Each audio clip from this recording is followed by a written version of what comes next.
우리가 이 출세, 학벌, 돈, 외모만 매달리지 않고 나 생긴 대로만 사는 사람은요, 너무 즐겁게 살아요. 우리나라 직업 행복 지수 1등이 사진작가예요. 사진작가. 사진 찍는 사람들이 제일 행복하대요. 자연 다니면서 마음껏 세상을 다 담을 수 있잖아요. 얼마나 좋아요. 그러니까 여러분들 내가 원하는 일을 지금부터 찾아서 하라는 거예요. 여러분들 쉽게 안 죽어요. 여러분들 앞으로 지금 50대신 분들 손 들어보세요. 50대신 분들 손 들어보세요. 나 50 넘었다. 여러분들 앞으로 60년 남아있어요. 60년 동안 밥 먹고 자고 밥 먹고 자고 이 일만 할 수 없어요. 내가 원하는 일을 하다 죽어야 돼. 원하는 일을 하다 죽어야 돼. 지금부터 그 일을 찾아 나서야지 여러분들 행복해요. 우리가 이 세상을 살면서 악마의 유혹에만 안 빠지면 세상 참 행복하게 살 수 있어요. 악마는 주로 우리 예수님한테 광야에서 했던 유혹처럼 돈에 대한 유혹, 빵에 대한 유혹, 절을 하면 권세와 영광을 준다는 이 권세와 영광에 대한 유혹, 그 다음에 하느님이 계실까 안 계실까 예루살렘 성전에서 뛰어내려보라는 신앙의 유혹을 우린 늘 받고 살아요. 일생을 살면서. 아마 여기 계신 분들 중 그 유혹에 안 빠질 수 있는 분은 단 한 분도 없어요. 늘 빠져요. 근데 그 유혹을 극복할 수 있는 방법이 데살로니가 전서 5장 16절에 나와 있어요. 항상 기뻐하여라. 끊임없이 기도하여라. 어떤 처지에서든 감사하여라. 여러분들 어때요? 세상 사는 거 기쁘세요? 안 기쁘세요?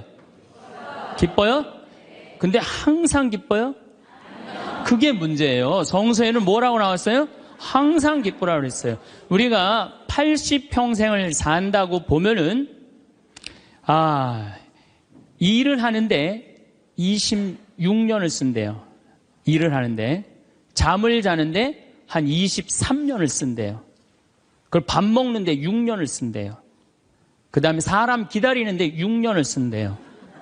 그리고 텔레비전 보는데 10년을 쓴대요. 근데 너무 기뻐갖고 막 웃으면서 그 기쁨을 만끽하는 거는 22시간 3분밖에 안 된대요. 80평생에. 항상 기쁜 게 아니야. 항상 기쁜 게. 근데 성서에는 항상 기쁘라고 그랬는데 우리는 22시간 3분밖에 안 기쁘단 말이에요. 여러분들 월세 살고 전세 살 때 꿈이 뭐예요? 나는 17평 아파트라도 내 이사 안 다니고 내 집 하나 가졌으면 원도 한도 없겠다. 그래갖고 정말로 열심히 돈을 모아갖고 17평짜리 아파트를 샀어. 방 2개짜리인데 너무 좋은 거야. 이제 이사 안 다녀도 되니까. 그래갖고 쓸고 닦고 그냥 그 방 2개 그냥 빛이 번쩍번쩍 나요.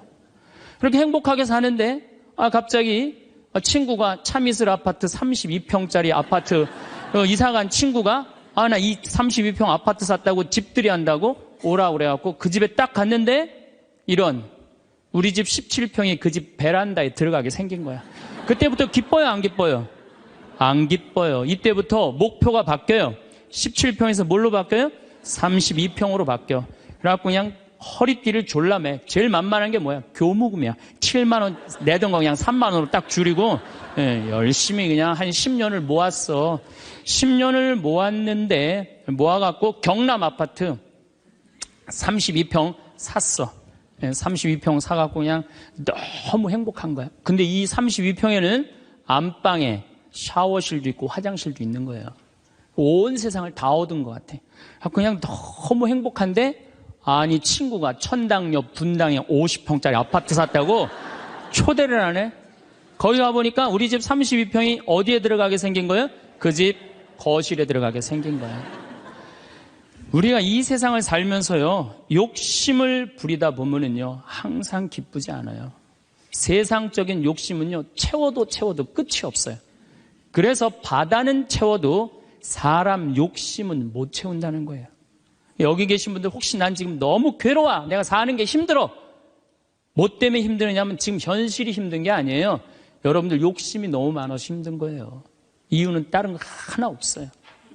그런데 우리가 목표가 하늘나라인 사람, 나는 이 세상적인 게 날 좀 실망시킨다 하더라도 이 세상적인 출세를 좀 못했다 하더라도 나의 최종 목표는 하늘나라다. 정말로 아름다운 꽃이 있고 아름다운 사람들이 있고 성모님이 있고 하느님이 있고 예수님이 있고 오늘 채칠야 성녀 같은 그런 정말 아름다운 분들이 있는 그곳에 내가 간다라는 희망을 가진 사람은요, 이 세상적인 게 날 좀 실망시킨다 하더라도 항상 기쁘게 살 수 있어요. 그런데 이 세상에 욕심만 부리다가 하느님 믿지도 않고 하늘나라에 대한 희망을 두지 않는 사람은 마지막에 빈털터리로 갈 수 있다는 얘기입니다. 제가 평창에서 우리 생태마을에 한 100명 정도 시각장애자들이 와서 강의를 들었어요. 근데 그냥 강의를 너무 재밌게 듣는 거예요. 그래서 당신들 뭐가 그렇게 재밌느냐 그러니까 신부님, 우리는 눈에 뵈는 게 없어서 행복해야 되는 거예요. 눈에 뵈는 게 없어서. 여러분들, 우리는요, 그분들은 눈에 뵈는 게 없어서 행복하다 그러는데 우리는 왜 안 행복하냐면 너무 보는 게 많아서 불행한 거예요. BMW, 벤츠, 그 다음에 남하고 비교하는 거야. 내 자식하고 남 자식하고 비교하는 거야. 내 자식은 요것밖에 안 됐는데 남 자식은 뭐 서울대학에 무슨 뭐 변호사에 뭐 판사에 검사에 의사에 내 자식 꼬라진 요것밖에 안 되고 그러니까 불행한 거예요. 한국 사람들이 왜 불행한 줄 알아요? 모두 출세해야 돼. 그냥 이 세상에서 전부 다 출세. 여러분들 출세하면 행복할 것 같아요? 난 요즘 텔레비전 보면서 그 장관들 청문회 할 때 보면은 정말로 저러고 장관 되고 싶을까 그런 생각 들 때 참 많아요. 얼마나 인간적으로 모욕을 받아요. 그렇지 않겠어요? 사실 그 사람들도 나름대로 열심히 산 사람들인데 얼마나 모욕을 많이 당해요. 저는 오늘 우리 여기 신부님 왔는데 뭐 파리나무 십자가 합창단 여기 온다며요. 오늘 완전히 하루 만에 완전히 매진됐다고 그러더라고요. 역시 비전동 대단한 비전 있는 본당이라 역시 틀려요. 그런데 나는 더 놀란 게 뭐냐면은 파리나무 십자가 합창단이 세계 최고예요. 그런데 우리 전 신부님이 여기 평택 데리고 합창단 꼬마아이들 합창단 해놨다며요. 얘네들 음도 잘 못 맞춘대요. 그런데 그 무대에 얘네들을 세우겠다는 거예요. 일반 사람들은 자존심 상하고 기분 나빠서 안 세울지도 몰라요. 창피하다고. 그런데 그 아이들이 노래하는 것 자체로 오케이라는 거예요. 본당심이 말씀하시기를. 그런 정신이 중요해요. 내가 좋아하는 일 하면 되지. 꼭 출세해야 돼? 그렇지 않겠어요? 여러분들 여기 안 행복하세요? 여기 장관들 있어요? 국회의원들 있어요? 없잖아요. 그럼 우리 다 불행해야 돼요? 아니죠. 내가 오늘 얼마나 즐겁게 일을 하느냐 그거 하나라도 우리는 얼마든지 행복할 수 있어요. 학벌 서울대학 카이스트 이번에 3월 달에 카이스트 아이들 4명 자살한 거 여러분들 아시죠? 얼마나 똑똑한 아이들이에요. 여러분들 공부 잘하면 좋을 것 같아요? 공부 잘하는 애들끼리 또 스트레스가 많아요. 서울대학도 다 1등 하는 거 아니에요. 거기 한 과에 40명이면 거기서 또 꼴등이 또 있어요. 거기서 또 꼴등이 있어요. 걔네들은 또 자괴감을 느낀다는 얘기예요. 그래서 학벌 내가 뭐 우리나라의 그 좋대는 대학 최고의 대학 졸업한 남편을 둔 부인들 얼굴 밝은 부인들 별로 못 봐요. 하도 남편이 잘난 척을 해갖고 거기에 눌려갖고 그냥 찌그러져서 사는 여자들 많이 봐요. 그러니까 학벌 좋다고 내 자식 뭐 그냥 서울대 나왔다고 이 내 딸 결혼시키는 거 결코 지혜로운 게 아니에요. 그래서 우리는 너무 출세, 학벌, 돈, 이 돈도 제가 보기에는 돈이 우리가 행복을 결정해 주는 것 같지는 않아요. 저는 요즘 뭐 이 입시철만 되면은 막 교수들이 막 돈 받고 그냥 부정 입학시키고 감옥에 들어가고 그 박사까지 돼서 교수까지 돼서 그 돈이 많으면요 더 많은 유혹에 빠지는 거예요. 제일 행복한 사람이 어떤 사람인지 아세요? 1 더하기 1은 일하고 내가 벌은 만큼만 쓰는 사람이 제일 행복해요. 근데 또 어떤 사람이 불행한 줄 아세요? 자기가 번 걸 쓰지도 못하고 죽는 사람들 많아요. 보면 9개 번 사람은요 10개 채우려고 1개 더 모으려고요 9개 손도 못 대고 죽는 사람들 많아요. 99개 가진 사람은 100개 채우려고 99개 쓰지도 못하고 죽는 사람들 많아요. 돈은요 제가 지난번에도 강의를 했듯이 내가 쓴 것만 내 돈이에요. 내가 쓴 것만. 살아오면서. 여러분 이제까지 살아오면서 여행 다니고 맛있는 거 먹으러 다니고 성당 봉헌하고 여기 이 땅 사는데 위대한 일 하신 분들 땅값 내고 이것만 내 돈이에요. 내가 여기 비전동에서 제일 열받을 때가 언제였느냐면은 IMF 때 여기 내가 있을 때 터졌거든요. 근데 우리 교우들 20억, 30억 날라간 교우들 많아요. 여기 안에. 근데 술이 취해갖고 나한테 와갖고 뭐라는 줄 알아요? 신부님 이렇게 망할 줄 알았으면은 하루아침에 날릴 줄 알았으면 성당에 봉헌이라도 많이 할 걸. 내가 이 성당에서 내가 그 경험을 했다니까. 제일 열받는 거야. 다 잃어버리고 후회하지 말고 언제 해요? 있을 때 하세요. 있을 때. 그러니까 여기 지금 땅 산 거 열심히 봉헌하세요. 돈이 나를 행복하게 하는 건 아니에요. 또 우리나라 사람들은 외모를 너무 따져. 외모를. 이 네 가지가 우리나라 사람들이 기쁘지 않는 이유 중에 하나래요. 그래갖고 그냥 텔레비전 보면 그냥 저는 요즘 나이를 먹어서 그런 게 아니라 연예인을 구분을 못 하겠어요. 다 그놈이 그놈 같고 그 여자가 그 여자 같아요. 다 똑같이 생겼어. 어떻게? 그런데 얼굴 잘생긴 남자들 여러분들 같이 살아보는 여기 자매님들 어때요? 속 끓어요 안 끓어요? 끓어요. 얼굴 남자 얼굴은요, 그저 둥글둥글하니 투실투실하니 그냥 후덕한 그런 얼굴이 제일 좋은 거예요. 잘생겨봤자요, 바람이나 피고 골치 아파요. 또 여자 얼굴 이쁘면은 그거 피곤해요. 이 남자 저 남자 찝쩍찝쩍 거려서. 예. 얼굴은 그저 나같이 씹다 뱉은 수제비 같이 생긴 게 제일 좋은 거야. 제일 좋은 거예요. 우리가 이 출세, 학벌, 돈, 외모만 매달리지 않고 나 생긴 대로만 사는 사람은요 너무 즐겁게 살아요. 우리나라 직업 행복 지수 1등이 사진작가예요. 사진작가. 사진 찍는 사람들이 제일 행복하대요. 자연 다니면서 마음껏 세상을 다 담을 수 있잖아요. 얼마나 좋아요. 그러니까 여러분들 내가 원하는 일을 지금부터 찾아서 하라는 거예요. 여러분들 쉽게 안 죽어요. 여러분들 앞으로 지금 50대신 분들 손 들어보세요. 50대신 분들 손 들어보세요. 나 50 넘었다. 여러분들 앞으로 60년 남아있어요. 60년 동안 밥 먹고 자고 밥 먹고 자고 이 일만 할 수 없어요. 내가 원하는 일을 하다 죽어야 돼. 원하는 일을 하다 죽어야 돼. 지금부터 그 일을 찾아 나서야지 여러분들 행복해요. 그 시각장애우들이 신부님 우리 눈에 뵈는 게 없어서 행복하다 그러더니 그분들이 우리 생태마을 앞마당에 보면 강이 내려다 보여요. 강이 내려다 보이는데 내 형제가 이 시각장애자인데 눈에 열이 너무 많았고 눈을 차라리 빼버리는 장애우들이 많아요. 그래서 아예 빼는 교우들도 있어요. 근데 눈을 정말로 다 뺀 형제 넷이서 그 강을 이렇게 내려다 보면서 내려다 보는 건지 안 내려다 보는 건지 잘 몰라도 얘기를 하는 걸 내가 들었어. 야 베드로야, 내가 우리나라 참 많이 다녀봤는데 이렇게 경치 좋은 데는 처음이라는 거예요. 그래서 내가 물어봤어요. 아니 뭐가 그렇게 경치가 좋은지 당신이 어떻게 아느냐고. 신부님 강물 소리 들리지 않느냐 이거야. 그 다음에 새소리 들리지 않느냐 이거야. 그 다음에 느티나무가 있는데 바람에 느티나무 흔들리는 소리 들리지 않느냐. 그 다음에 5월 달에 꽃이 만발했는데 이 꽃 향기 미친다는 거, 맑은 공기에. 아니 눈이 없는 우리, 보이지도 않는 우리 시각장애우들도 이렇게 경치 좋은데 처음이라는데 우리는 그냥 두 눈을 다 뜨고 이 아름다운 별도 보고 하늘도 보고 단풍도 보고 이 평택 들판도 보는데 내가 안 기쁘다. 이 사람들 어때요? 영적으로 단단히 병든 것 같지 않아요? 혹시 여러분들 지금 난 안 기쁘다. 이분들 영적으로 병든 분들이에요. 이거 눈 지금 뜨고 있는 것만 해도 얼마나 은혜로운 거예요. 눈 하나 갈아 끼는데 1억이야 1억.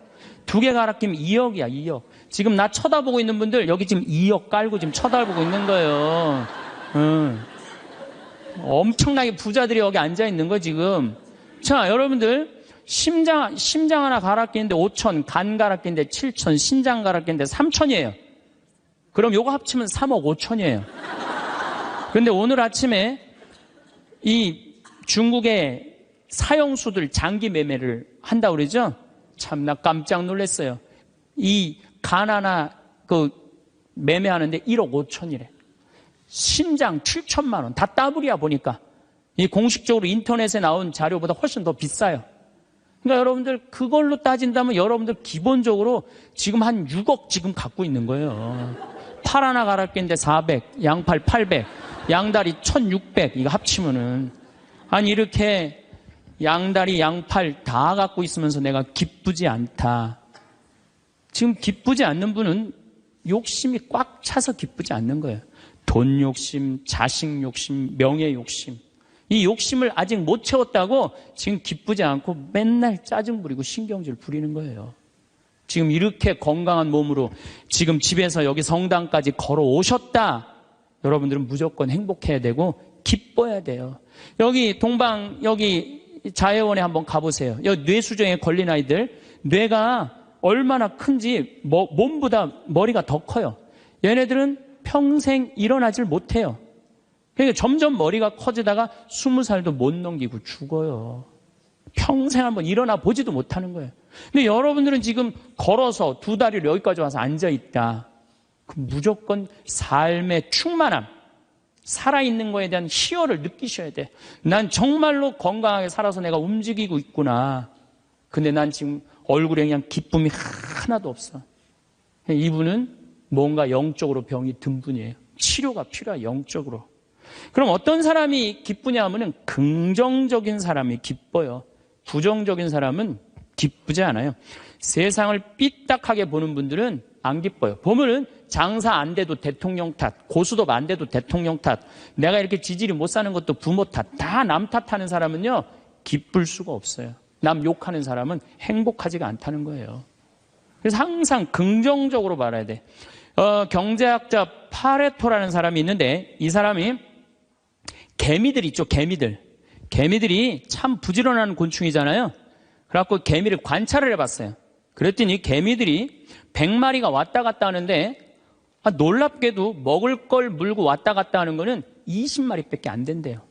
나머지 80마리는 그냥 왔다 갔다 하는데 그냥 아무것도 안 하고 그래갖고 너무 신기해갖고 요 20마리를 또 모아갖고 또 100마리를 만들어 놓으니까 처음에는 다 물고 왔다 갔다 하더니 조금 지나더니 20마리만 먹을 걸 물고 왔다 갔다 하고 나머지 80마리는 그냥 왔다 갔다 하는데 어느 공동체나 열심히 일하는 사람은 20%예요. 나머지 80%는 그냥 왔다 갔다 하는 거예요. 성당도 똑같아요. 성당도 보면은 성당 와서 미사해설하고 나 오늘 저녁 너무너무 맛있게 먹었는데 저녁 준비하고 뭐 성당에서 봉사하는 사람은 20%고 나머지 80%는 그냥 왔다 갔다 하는 거야. 가방 들고. 근데 본당 신부가 그 20%에 초점을 맞추느냐 80%에 초점을 맞추느냐에 따라서 본당 분위기는 하늘과 땅 차이예요. 80% 그냥 왔다 갔다 하는 사람 맨날 욕해. 당신들 그래갖고 천당 가겠느냐, 당신들 그렇게 살아서 예수님한테 상 받겠느냐, 맨날 욕먹어. 그러면 20% 열심한 20%가 무슨 생각을 하냐면 나는 뭐야? 난 정말 집안일도 다 뒤로 하고 하느님 일 이렇게 열심히 하는데 칭찬 한 번도 받은 적이 없어. 그럼 그 사람들 기운 빠져요. 성당 분위기 쫙 떨어지는 거예요. 그런데 그 20% 당신들 때문에 우리 성당 움직인다. 당신들은 하느님이 보내준 천사다. 정말로 고맙다. 이러면 20%가 으쌰으쌰 해갖고 신나게 움직이면은 나머지 80%도 얼떨결에 따라오는 거예요. 이게 바로 성당 분위기예요. 긍정적인 면을 강조하느냐 부정적인 면을 강조하느냐 엄청난 차이가 나요. 여러분들 남편들 100% 마음에 들어서 데리고 살아요? 한 20%만 마음에 들어도 데리고 사는 거예요. 술은 안 먹지 않느냐, 때리지는 않지 않느냐, 월급은 제때제때 갖다 주지 않느냐. 만약에 마음에 안 드는 80%만 맨날 말하면요, 그 부분은 못 살아요. 긍정적인 걸 보는 거 중요한 거예요. 내가 여기 비전동에 5년 있다가 경기도 광주 능평성당이라는 데를 갔어요. 저 개인적으로는 이 비전동이 사실은 우리 수원교구에서도 최고의 본당이라고 자부를 해요. 교우들도 정말로 착하고 말 잘 듣고. 근데 딱 갔더니 여기는 우리 박건순 신부님이 딱 저조소 했는데 거기 가보니까 아무것도 없어. 그냥 성당은 천막에다가 옆은 콘테이너에다가 바닥은 맨 흙이야. 거기 그냥 바닥에 흙에서 막 원추리 붓꽃이 막 피는 거야. 제대 꽃꽂이가 필요 없어. 알아서 펴주니까. 갔는데 분당 요한성당에서 500명을 주고 경기도 광주에서 100명을 주고 경기도 죽전성당에서 150명을 줬어요.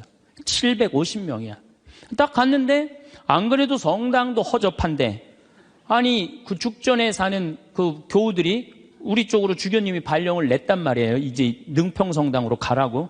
근데 거기서 전화가 왔어요. 교우들이. 신부님, 우리가 이제까지 죽전성당 짓느냐고 그렇게 애를 썼는데 또 신설성당으로 우리 집으로 가라고 그러더니 이 말이 됩니까? 자기네들끼리 회의를 했는데 안 오기로 결정을 했대요. 자, 제가 그 안 온다는 150명하고 싸웠을 것 같아요? 안 싸웠을 것 같아요?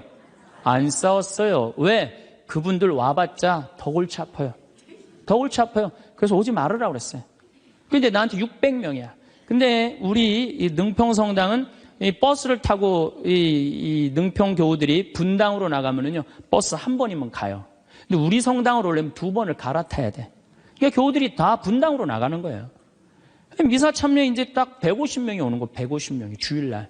내가 여기 떠날 때 주일날 여기 1700명이 왔거든요. 내가 막 떠날 때 여기가 주일날. 1700명 맨날 하다가 150명 오니까 이건 사람도 아닌 거예요. 숫자가. 너무 좋더라고요. 그래갖고 미사 딱 11시 미사 한 대. 한 대니까 미사 끝나면 맨날 돼지를 한 마리씩 잡는 거예요. 맨날 돼지를 먹는 거예요. 맨날. 내가 내면 총회장이 내고 총회장이 내면 부회장이 내고 돌아가면서.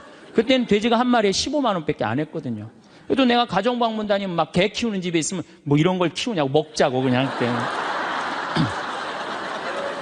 잘 아실 거예요. 내가 얼마나 좋아하는지. 그래갖고 그냥 맨날 성당 마당에서 불을 지펴놓고 맨날 먹는 거야. 그런데 놀랍게도 우리 성당 마당이 분당으로 나가면요, 마당이 보여요. 그 분당 미사 참여 나가는 교우들이 맨날 성당 마당에서 그냥 불이 지글지글 일어난단 말이야. 저게 뭔가 하고 교우들이 자꾸 하나 둘씩 오기 시작하는 거야. 점점 교우들이 느는 거예요. 근데 이 1년이 지났는데 죽전에서 안 오겠다는 교우들이 전화가 왔어요. 자기네들이 회의를 했는데 오기로 결정을 했대요.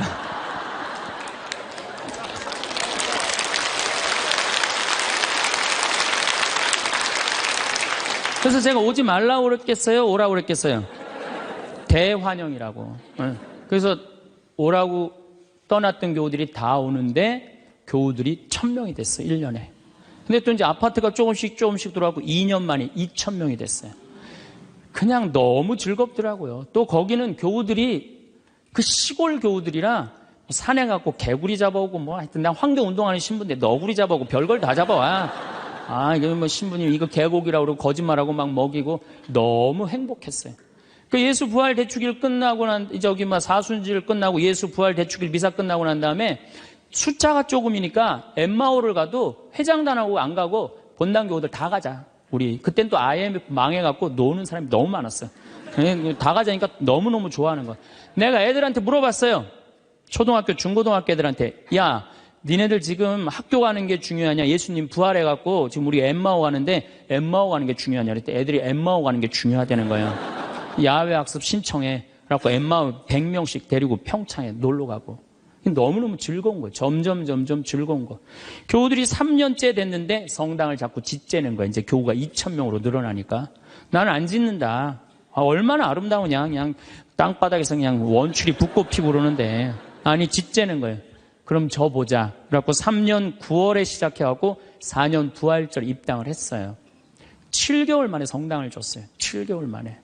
우리 교우들이 봉헌식 하는 날, 또 봉헌식 하는 날도 내가 초등학교 애들한테 물어봤어요.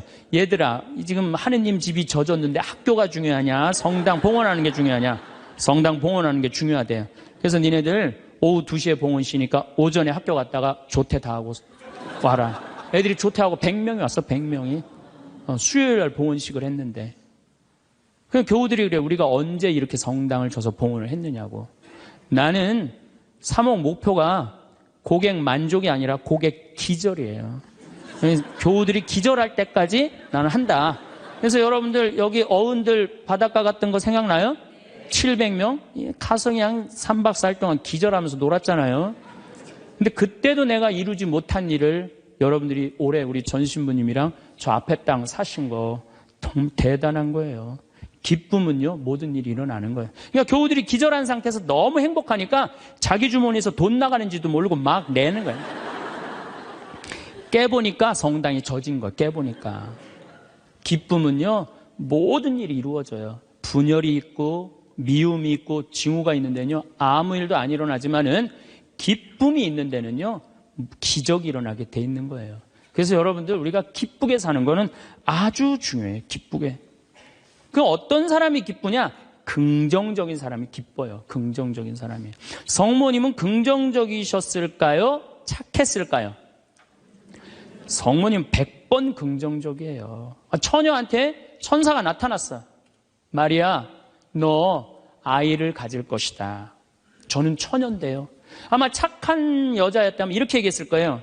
아니, 난 너무 지금 요셉이랑 약혼한 상태라 나는 요셉한테 미안해서 애 갖고 난 절대 결혼 못한다. 난 순수하고 깨끗하게 요셉한테 시집 가고 싶다. 그리고 우리 어머니 아버지 쓰러진다. 아니, 그리고 왜 처녀한테 와서 그러냐. 애 한 둘 셋 논데 가서 얘기해봐라.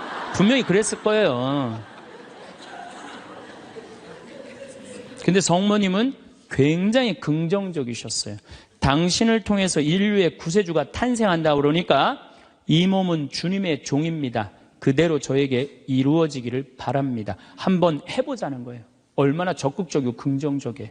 이렇게 적극적이고 긍정적이셨기 때문에 인류 구세주의 어머니가 된 거예요.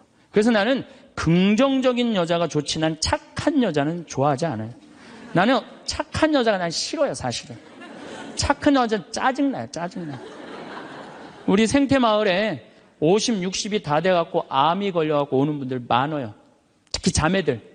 근데 이렇게 얘기를 해요.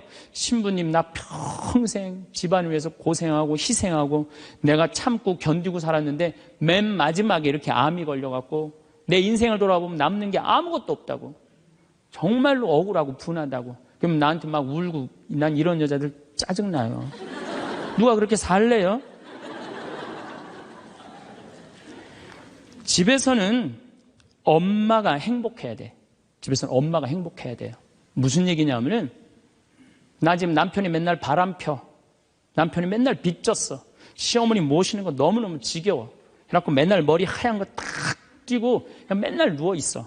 그래갖고 애가 그냥 학교 끝나고 엄마 나 학교 다녀왔어. 그냥 저 집 식구만 보면 신경질이 나는데 애까지 학교 다녀왔고 그래서 나보고 어쩌라고. 이러는 엄마는요, 애들이요, 집을 겉돌기 시작해요. 겉돌기 시작해. 엄마가 행복하지 않는 집 애들은요, 집 밖을 나가 떠돌아다니게 돼 있는 거예요. 맨날 지겨워 죽겠다. 입만 열면은. 죽었으면 좋겠다. 이렇게 말하는 엄마 있는 집의 자녀들은요, 집에 안 들어가요. 집에 들어가면 맨날 엄마가 입에서 나오는 소리가 죽었으면 좋겠다, 지겨워 죽겠다, 내 팔자야 이러면은요, 애들은 겉돌기 시작하는 거예요. 그러면 겉돌아갖고 나가갖고 떠돌아다녀서 3년을 떠돌아다니면요, 진짜 골치 아픈 애가 돼서 돌아와요. 근데 엄마가 너무너무 기뻐. 엄마는 학교 다녀왔어. 우리 아들, 딸 수고했어. 공부하느냐고 얼마나 힘들었어. 엄마가 맛있는 간식 사놨거든, 만들어놨거든. 딱 안아주면은요, 애는 간식 먹으면서 집에서 행복하게 살 수 있어요. 집에서는 누가 행복해야 돼? 엄마가 행복해야 돼. 그러니까 여기 계신 분들, 내가 행복한 게 결국은 누가 행복한 거야? 자식이 행복한 거예요. 그러니까 누구한테 잘해줘야 돼? 엄마한테, 본인한테 잘해줘야 돼요. 희생한다고 그게 훌륭한 게 아니에요. 참는다고 그게 훌륭한 게 아니에요. 집에서는 누가 행복해야 되냐면 아내가 행복해야 돼, 아내가. 근데 우리나라 대한민국의 아내들은요, 희생하고 인내하고 참아요. 더욱이 성당 다닌 사람들은 자기가 십자가 진다고 생각하고 파마 한번 하면은 보통 제대로 좀 잘 뽑으려면 한 10만 원 정도 들고, 여기 뭐 트리트먼트, 영양 이거 하려고 그러면 한 20만 원 정도 들잖아요. 그러니까 그 돈이면, 이 돈이면 차라리 뭐 한다? 이 돈이면 차라리 애 학원을 한 번 더 보낸다. 이 돈이면 내가 살림살이를 하나 더 한다. 그리고 자기는 파마를 어떻게? 3만 원짜리 철모 뒤집어 쓴 거 딱 하고 1년 내내 풀어지지도 않는 거 그냥 딱 쓰고 있는 거예요. 난 그런 여자가 싫다는 거예요. 그런 여자가. 그래갖고 이제 아침에 이제 남편이 출근할 때 보면 막 또 그게 또 부풀러갖고 사자 머리 풀어헤쳐놓은 것처럼 막 이러고 눈 이상하게 또 여보 다녀와. 다녀오게 하고 난 다음에 다녀오라고 그러죠. 허벅지 뜯어진 치마도 좀 입고, 가슴 파인 것도 입고, 향수도 딱 뿌리고, 머리도 딱 한쪽으로 딱 묶고, 예쁘게 하고 여보 다녀와. 그래야지 남편이 야, 나 이쁜 마누라 이거 위해서 내 다녀와야 돼. 이런 생각이 들지. 그냥 머리는 뭐 그냥 이래고 그냥 잠도 그냥 개슴치레하고 다녀오라고 그러면. 근데 또 대한민국 남자들은 착해요. 또 다녀오랜다고 저녁에 여보 나 다녀왔어. 근데 아직도 사자머리를 하고 그냥. 여러분들, 우리 평창에 읍내에 룸사롱이 있어요. 근데 룸사롱이 있는데 내가 오후 2시에 목욕을 갈 때가 있어요. 근데 우리 평창 목욕탕이 읍내에도 있지만 이 동네에 떨어진 목욕탕이 하나 있어요. 근데 그 목욕탕에서는 봉고를 운영을 해요. 시골 사람들 42개리가 있거든요. 그러니까 시골 사람들이 목욕하려고 그러면 전화하면 봉고 가서 데리고 와요. 근데 거기 아가씨들도 전화하면 우리 그 목욕탕이 봉고를 가지고 데리고 와요. 내가 목욕 2시에 갈 때 그 아가씨들이 같이 봉고를 타고 들어올 때가 있어요. 내릴 때 보면은요, 정말로 저런 여자들하고 무슨 술 맛이 나갖고 술을 먹을까 이런 생각이 들어요. 하여튼 밤새 술 먹고 그래서 겨우 이제 정신 차리고 나오니까 이상하잖아요. 나도 이제 목욕탕 들어오고 그 아가씨들도 목욕탕 들어가. 그런데 목욕이 끝나고 그 아가씨들이 꾸미고 나오면요, 들어갔던 아가씨들이 아니에요. 얼마나 예쁜지요. 술이 확 땡긴다니까 그 아가씨들 보면은. 여기 계신 여러분들도 본인한테 조금만 투자하면은, 본인을 조금만 가꾸면은 참 예쁠 거예요. 근데 자기 무슨 군인이야? 철모 딱 쓰고 옷도 1년 내내 그냥. 지금도 내가 분명히 여기 방송 촬영한다고 그랬는데 다 까만 옷 입고 왔어. 좀 이쁜 옷 좀 입고 오라고 그랬더니. 그게 누가 이 보면은 좋겠어요. 결코 그게 잘하는 게 아니에요. 자기한테 투자하는 게 누구를 기쁘게 해주는 거냐면 자식하고 남편을 기쁘게 해주는 거야. 내가 결혼 20년이 됐어. 내가 자식 생일 차려주고 남편 생일 차려주고 시부모 생일 다 차려줬어. 근데 정작 내 생일이라고 뻑적지게 차려놓기가 좀 그렇잖아요. 그렇죠 여러분들? 우리 자매님도 그러시죠? 생일은 생일인데 아무도 안 알아주니까 미역국을 하나 딱 끓여놨어. 근데 역시나 남편이 웬 미역국을 훌딱 먹고 나가버렸어. 그럼 그때부터 울기 시작하는 거예요. 응? 20년 동안 내 생일 한번 기억을 못 해주고. 저렇게 무심할 수가 있느냐고. 혹시 저녁에 내 생일 기억해 줄까? 저녁에 그날따라 술이 떡이 돼갖고 들어왔어. 그럼 이제 나한테 와갖고 이제 신세한탄을 하는 거예요. 신부님, 나는 내가 결혼한 지 20년이 돼갖고 정말로 먹고 싶은 거, 쓰고 싶은 거, 입고 싶은 거 안 하고 내 자식들 저렇게 키우고 살림살이 이렇게 했는데 20년 동안 내 생일 한 번도 기억해 주지 않는다고. 난 정말로 너무 불행하고 슬프다고. 그리고 막 나한테 와서 우는 여자들, 난 그런 여자들이 싫어요. 자, 내가 생일이야. 근데 남편이 기억을 못하는 것 같아. 그럼 오후에요, 남편 직장 근처에 나가세요. 나가고 전화하세요. 여보, 내가 결혼한 지 20년째 생일이고 내가 지금 50번째 내 생일이야. 내가 오늘 생일이 너무 기뻐, 즐거워. 나 너무 행복해 사는 게. 그래서 오늘 생일을 맞이해서 내가 한턱 쏠 테니까 나와. 내가 내면 되지. 그걸 그냥 기억해 줄래나 안 해줄래나, 역시 올해도 안 해주는구나. 그리고 울고 그냥 청승을 떨어요. 난 그런 여자가 싫다니까요. 내가 내면 될 거 아니에요. 그렇죠?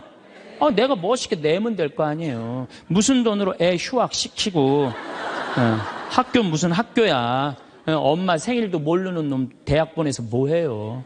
그렇지 않겠어요? 결혼 25주년이 됐어. 10주년도 까먹더니 20주년도 까먹더니 25주년은 기억해 줄래나. 한 달 전부터 계속 기다리는 거. 혹시 결혼기념일 뭘 해줄까. 근데 역시 그날도 그냥 넘어갔어. 나한테 와갖고 신부님, 난 결혼 25주년 동안 한 번도 기념일을 선물을 받아본 적이 없다고. 그럼 막 눈물 흘리는 그런 여자들이 난 싫어요. 결혼 25주년인데 남편이 기억을 못하는 것 같다. 그럼 어떻게 하시면 돼요? 여보, 내 결혼 25주년인데 이번에 제주도가 7대 경관으로 뽑혔대. 내가 예약해놨거든. 일주일 동안. 다다음 주 휴학. 휴가 내. 같이 갔다 오자. 내가 내면 되지. 내가 내면 되지 않겠어요? 근데 자기를 위해서 투자하는 걸 나쁘다고 생각해요. 그리고 20년 동안 인상을 쓰고 사는 거예요. 그리고 그 집을 전부 어둡게 만드는 거예요. 집에서 누가 행복해야 돼? 아내가 행복해야 돼. 아내가 행복해야 돼요. 집에서 누가 행복해야 되냐면은 며느리가 행복해야 돼. 며느리가 스트레스를 받고 남편한테 스트레스를 받고 자식한테 스트레스를 받으면요, 시부모는요 더 미치는 거예요. 뭐가 기쁘다고 시어머니를 모시겠어요. 그러니까 여기 있는 우리 형제님들, 내가 남은 인생 이게 참 안 죽는 게 문제예요. 옛날에는요 평균 연령 46세 때는요 조금 못 살아도, 남편이 속색여도, 시부모가 힘들게 해도 다 참고 살았어요. 왜 참고 살았는지 아세요?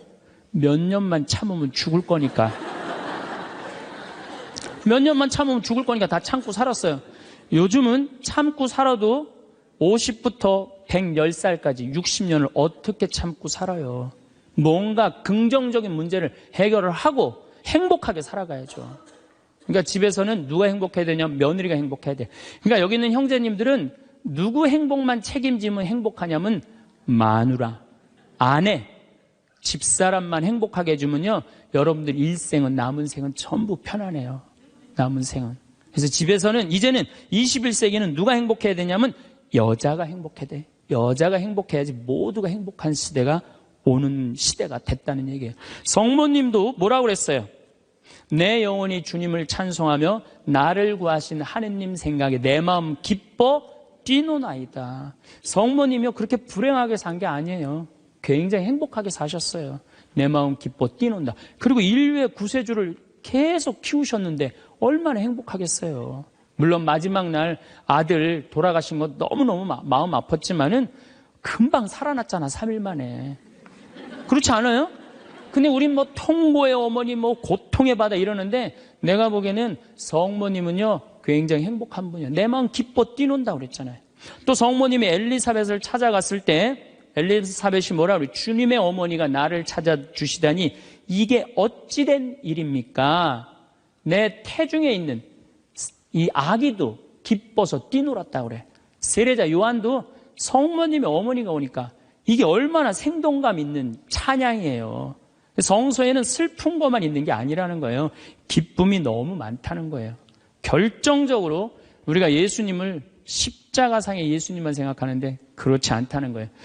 요한복음 13장에 보면 예수님이 제자들의 발을 씻어줘요. 발을 씻어주고 난 다음에 마지막 유언을 해요.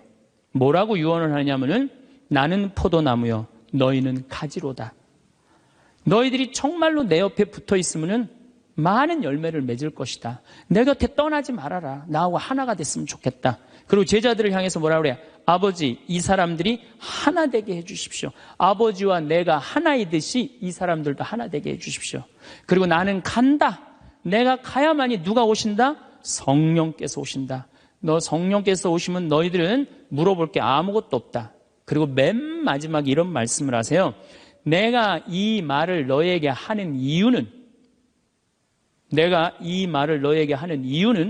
내 기쁨이 너희 안에 흘러 넘치게 하려는 것이다. 자, 예수님이 제자들의 발을 씻어줬어요. 최후에 만찬을 했어요. 그리고 마지막 유언을 했어요.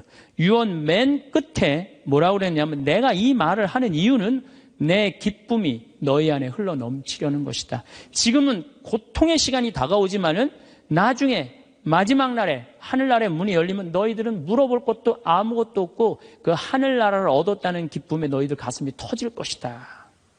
그러니까 여러분들, 내가 구원받았다는 확신이 있는 사람들은요, 이 세상 힘들어도, 이 세상이 좀 나를 실망시킨다 하더라도 내가 마지막에 하느님 아버지 집에 간다라는 확신이 있다면 어떨 것 같아요? 항상 기쁠 수 있어요. 항상 기쁠 수 있어요. 근데 여러분들이 지금 어디에 욕심이 꽉 차 있느냐면은 이 세상에 욕심이 꽉 차 있는 거예요. 그렇기 때문에 여러분들이 참 신앙인이 못 되는 거예요. 신앙의 기본은 기쁨이다. 그래서 사도 바오로가 저는 항상 기뻐하여라, 이 말 굉장히 심오한 얘기 같아요. 그러고 난 다음에 끊임없이 기도하여라. 이거 아주 또 중요한 얘기죠. 여러분들 어떠세요? 우리 천주교 교우들 기도 참 열심히 해요. 근데 무슨 기도를 열심히 하느냐면 간구 기도를 너무 열심히 해. 이 미사 지향을 내가 우리 생태마을에 피성 참 1년 내내 많이 와요. 구역장님, 반장님들, 노인대학, 레지오, 별 개인, 프레스티움, 별 단체가 다 와요. 정말 열심한 사람들이 우리 생태마을에 오세요. 근데 미사 지향을 보면은요, 기가 막혀요. 전부 뭐냐면은 대학 입시 합격해달라는 거. 그 다음에 딸 결혼시켜달라는 거. 그 다음에 딸 애 생기게 해달라는 거. 임용고시 합격하게 해달라는 거. 그 다음에 전세 나가게 해달라는 거. 월세 나가게 해달라는 거. 지금 분쟁이 걸려있는데 분쟁 잘 되게 해달라는 거. 이런 게 미사 지향이에요. 여러분들 진정한 미사 지향은 내 영혼의 구원을 위해서. 오늘 나를 위해서 미사 넣으신 우리 교우가 한 분인데 난 너무너무 고마워요. 나를 위해서 미사를 넣어야 돼요. 근데 우린 너무너무 간구기도가 많아. 간구기도를 자꾸 하느님께 드리다 보면은 내가 신앙이라는 건 내가 하느님의 뜻을 실천하려고 신앙생활하는 거예요. 근데 간구기도를 자꾸 하다 보면은 나중에 보면 하느님이 내 뜻을 실천하고 있어. 하느님이. 그러니까 내가 하느님의 종이 아니라 누가 내 종이 돼 있어? 하느님이 내 종이 돼 있는 경우가 너무 많아. 하느님이 내 종이 돼 있는 경우가. 그 신앙이 올바르지 않아요. 여러분들 자녀들이 30살까지 키워놨어. 그랬더니 자녀가 와갖고 어머니 아버지 나 이렇게 30살까지 키워주셔서 너무 감사합니다. 차를 좀 그랜저로 바꿔드릴까요? 핸드폰을 좀 좋은 걸로 큰 걸로 바꿔드릴까요? 텔레비전 LED로 바꿔드릴까요? 집을 천당역 분당으로 옮겨드릴까요? 이런 자식은 토요일날 온다면 기다려져요? 안 기다려져요? 기다려지죠? 근데 올 때마다 엄마 나 이번에 우리 애가 대학 들어가는데 엄마 학비 좀 대줘. 거기 땅 있잖아. 그거 팔아갖고 학비 좀 손자 학비 좀 대줘. 엄마 나 차 좀 바꿔줘. 엄마 나 집 좀 강남으로 가게 좀 돈 좀 줘. 맨날 올 때마다 징징거리면서 달라고 그러는 자식. 엄마 나 토요일날 집에 갈게. 그럼 무서워요 안 무서워요? 무섭죠? 하느님도 똑같아요. 이렇게 하면 눈 두 개 콧구멍 두 개 그냥 다 주셨는데 여러분들이 묵주기도 9일기도 책 딱 펼치고 묵주 딱 붙잡으면요 하느님이 깜짝 놀라는 거야. 이번 때 뭘 달라고 저게 또 9일기도 시작하나. 그렇게 많이 줬는데 헌금이나 많이 하면서 달라면 내가 이해를 해. 여러분들 1,000원짜리하고 10,000원짜리가 길 가다가 만났대요. 1,000원짜리가 10,000원짜리한테 물어봤대요. 너 요즘 어떻게 지내느냐? 그랬더니 10,000원짜리가 나 요즘 너무 바쁘다고 한국 시리즈 야구 구경도 가야 되고 연극도 보러 가야 되고 갈비도 먹으러 다녀야 되고 여행도 다녀야 되고 교회도 다녀야 되고 너무 바쁘다고. 이 파리 나무 십자가 공연도 보러 가야 되고 너무 바쁘다고. 그러니까 10,000원짜리가 또 예의상 1,000원짜리한테 물어봤어요. 그러는 너는 어떻게 지내느냐 그랬더니 1,000원짜리 하는 말이 나는 사는 게 하나도 재미가 없어. 그날이 그날 같고 매일 똑같아. 뭐가 그렇게 그날이 그날 같은데? 그랬더니 1,000원짜리가 하는 말이 나는 하는 일이라고는 성당 다니고 또 성당 다니고 성당만 다녀 그러더래요. 아니 하느님한테 헌금이나 많이 하면서 시키면 내가 이해를 해. 딸랑 1,000원 주면서 뭐 이렇게 부탁하는 게 많아요. 미사 예물도 그래. 내가 보면은 이렇게 10,000원짜리 미사 예물 넣고 막 10명씩 쓰는 사람들 많아요. 그 한 사람당 1,000원이야, 한 1,000원. 내 얘기가 아니야. 내 동창 신부 얘기예요. 내 동창 신부님 얘기, 송영호 뻘건이 신부님 얘기예요. 나 좋은 거 배웠어요. 그 신부님한테. 아니, 하느님한테 미사 예물을 내면서 1,000원을 내면서 10,000원을 내면서 10명을 쓰면 어떻게 해. 그러니까 하느님이 1,000원 받고 너무 바빠요. 1,000원 받고. 헌금이나 많이 하면서 달라면 내가 이해를 해. 딸랑 1,000원 하면서 그냥 자꾸 간구 기도를 하다 보면 하느님을 시험하게 돼요. 자꾸 간구 기도를 하다 보면. 하느님은요, 감사 기도, 찬양 기도를 드릴 때요, 여러분들, 하느님께 뜨거운 마음이 생기는 거예요. 내가 행복하려면 나에게 투자하는 것의 중요성을 강조하는 명언 공유 드립니다. 워렌 버핏 자기 자신에게 투자하라. 당신의 인생에서 가장 중요한 자산은 바로 당신 자신이다. 벤자민 프랭클린 배움에 대한 투자는 최고의 이윤을 가져다 준다. 윌리엄 패더 자기 자신을 믿어라. 당신이 가지고 있는 무한한 잠재력에 투자하라. 자기 개선을 통해 당신은 원하는 어떤 것이든 이룰 수 있다. 벤자민 프랭클린 지식에 대한 투자는 가장 높은 이자를 낸다. 집론 자기 자신을 개발하라. 당신의 삶의 질은 당신의 자기 개발에 대한 투자에 비례한다. 루이자 메이 알콧 당신 자신을 사랑하고 돌보는 것은 당신이 다른 사람들에게 줄 수 있는 최고의 선물이다. 톰 홉킨스 당신 자신에게 투자하는 것은 가장 확실한 투자이다. 그것은 당신의 능력과 가능성을 최대한 발휘할 수 있게 해준다. 오프라 윈프리 마이너스 당신이 자신을 더 잘 알게 되면 당신의 꿈을 이루기 위한 가장 좋은 방법을 찾을 수 있다. 로빈 샤르마 자기 자신에게 투자하는 것은 성공적인 삶을 위한 필수 조건이다. 마이너스 로빈 샤르마 피터 드러커 자기 자신을 향상시키는 것은 평생 동안 지속되어야 할 여행이다. 이 명언들은 자기 자신에게 투자하는 것이 개인의 성장과 성공에 얼마나 중요한지를 잘 나타냅니다. 오늘도 평안하시길. 감사합니다. 내일을 걱정하지 마라. 내일 걱정은 내일이 할 것이다. 그날 고생은 그날로 충분하다. 여러분들 오늘 하루 종일 일하고 여기 오신 분들 많으시죠? 얼마나 피곤해. 지금 예수님 이 자리에 있으면은 이 말 하고도 남았을 것 같아. 너희도 오늘 고생으로 충분한데 내일 걱정하지 말아라. 내가 다 알아서 해줄게. 예수님 분명히 그랬을 거예요. 이 말씀을 내 마음 안에 살아 움직일 때 여러분들은 진리가 너희를 자유롭게 하리라. 악마의 유혹에 빠지지 않으려면은 돈에 대한 유혹, 명예에 대한 유혹, 권세에 대한 유혹, 하느님이 계실까 안 계실까에 대한 신앙에 대한 유혹, 이걸 빠지지 않으려면 우리는 항상 기쁘게 살아야 돼요. 근데 기쁜 사람은 어떤 사람이 기쁘냐면 긍정적인 사람이 기뻐요. 또 어떤 사람이 기쁘냐 하면은 정말 마음을 욕심이 없는 사람이 기뻐요. 욕심이 꽉 차 있는 사람, 자식 출세하기를 바라는 사람, 돈을 많이 벌기를 바라는 사람, 그냥 높은 자리에 올라가기를 원하는 사람, 이런 욕심이 있는 사람들은요 기쁘지 않아요. 마음을 완전히 비우고 오늘 하루를 즐겁게 사는 사람. 여러분들 영어로 내가 좀 유식한 말을 영어로 선물이 뭐냐면은 프레젠트예요. 근데 오늘이라는 뜻도 영어로 프레젠트예요. 오늘은 하느님이 주신 선물이에요. 오늘은 과거 지나간 과거 여러분들 묻지 마세요. 아무리 과거를 돌이키려고 해도 과거는 돌이킬 수가 없는 거예요. 과거에 연연하는 사람들 우울증에 걸려요. 그 다음에 미래에 대해서 미리 걱정하지 마세요. 여러분들이 아무리 걱정해봤자 여러분들이 걱정하는 게 95%는 일어나지 않을 거래요. 전혀 일어나지 않을 것에 쓸데없는 걱정을 하고 있는 거야. 제일 중요한 건 오늘을 즐겁게 사는 거야. 밥 3끼 먹고 눈 콧구멍 2개 있는 게 얼마나 여러분들 감사한 줄 아세요? 콧구멍이 얼마나 2개 있는 게 감사하냐면은 눈 2개 있는 것도 감사하지만 콧구멍 2개 있는 게 얼마나 감사하냐면은 이 콧구멍이요 숨을요 이 냄새를 맡는데요 한쪽만 4시간을 맡는 거예요. 그리고 4시간이 딱 지나고 나면 한쪽이 교대를 해요. 반대쪽이 냄새를 맡는 거예요. 만약에 김치찌개 동시에 2 콧구멍으로 다 맡으면 기절해. 그러니까 여러분이 콧구멍 2개 있는 것만 해도 얼마나 감사한 건지 몰라요. 지금 여기 손가락 10개, 발가락 10개 가지고 콧구멍 2개, 눈 2개 갖고 오신 분들은요 무조건 기쁘게 살아야 되는 의무가 있는 분들이에요. 하나님이 다 주신 거예요. 자, 그리고 난 다음에 우리가 유혹에 빠지지 말려면 끊임없이 기도해야 돼. 하느님께서 우리 이제까지 살아오면서 여러분들 은총 너무 많이 주셨어요. 은혜 너무 많이 주셨어요.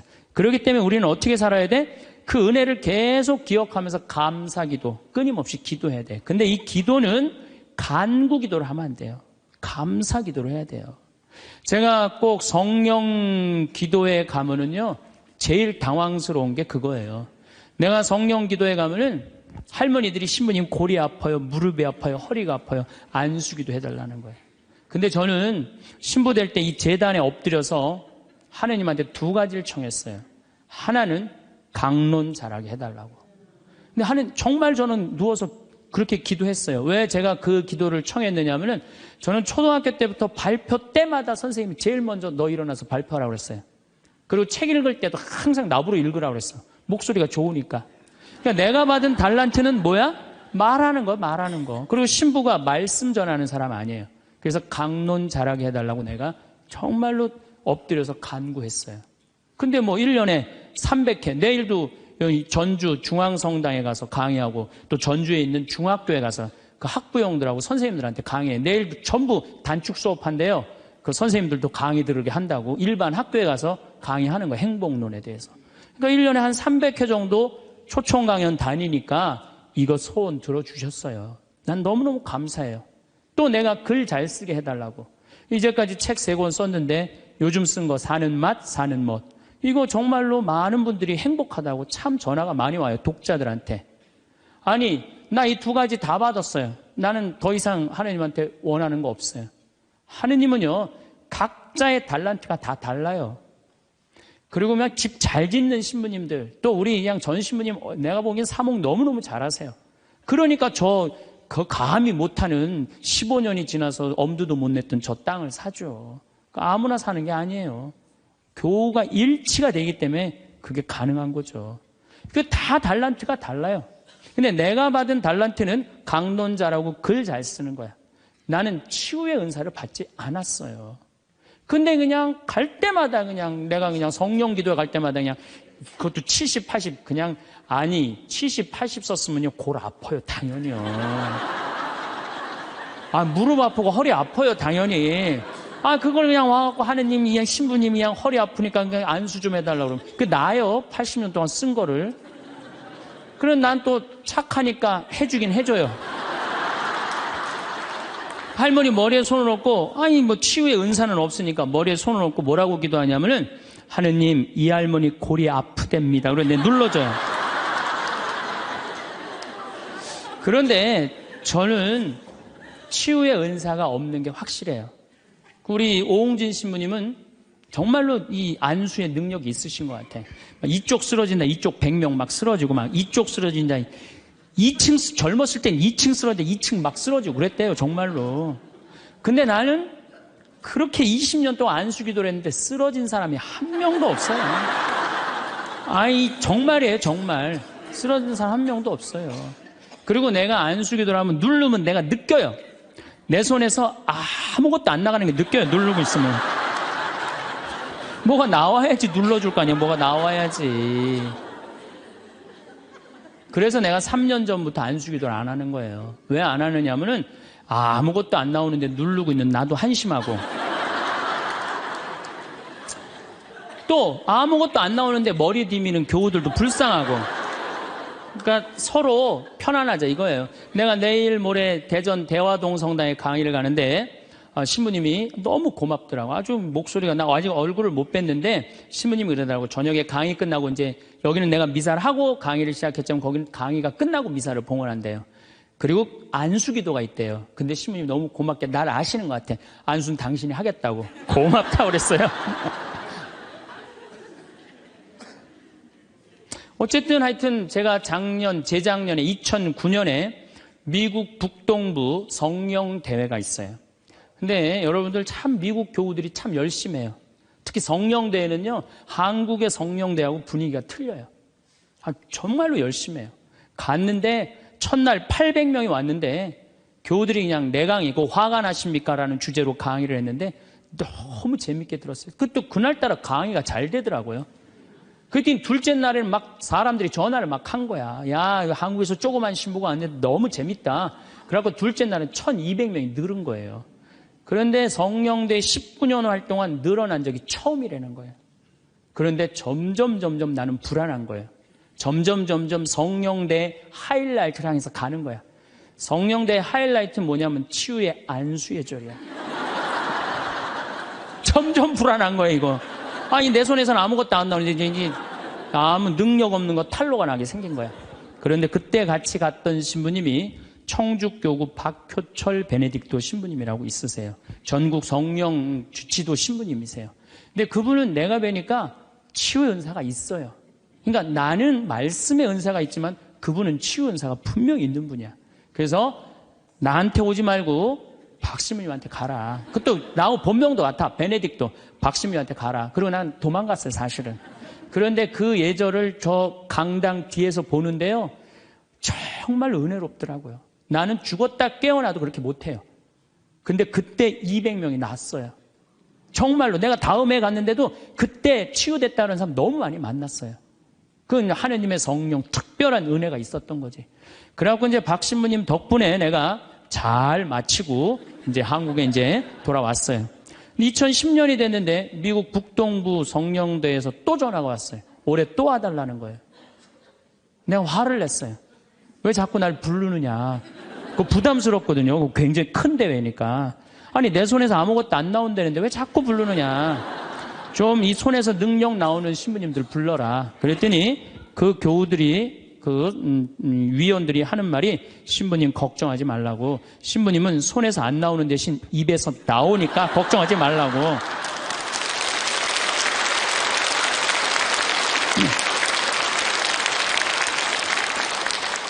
그러느냐? 그렇다면 내가 가겠다. 그리고 이제 작년에 내가 또 북동부 성령대를 갔어요. 갔는데 그때 같이 갔던 신부님은 누구냐면은 우리 수원교구의 한연음 다니엘 신부님이 같이 갔어요. 이분 또 만만치 않게 영적으로 깊은 분이잖아요. 근데 이제 신부님이 먼저 강의를 하는데 갑자기 내 앞에 무릎을 꿇는 거예요. 나한테 안수기도를 해달라는 거예요. 아니, 내가 새카만 후배고 정말 내가 존경하는 선배 신부님이에요. 근데 갑자기 무릎을 꿇더니 나한테 안수기도를 해달라는 거예요. 내가 교우도 안 해주는 판국에 하느님하고 성모님한테 정말 완전히 미쳐갖고 오로지 기도만 하는 신부님, 그분 성소하고 성물도가 너덜너덜해요. 같이 들어. 내 성소도 깨끗하고 성물도도 깨끗한데 내 거는. 그래서 내가 신부님한테 그랬어. 신부님, 저한테 안수기도 받으실 필요 없으시다. 신부님 같이 이렇게 영적으로 깊으신 분이 나같이 이렇게 어린 후배 신부한테 뭐하러 받느냐. 그냥 들어가셔라.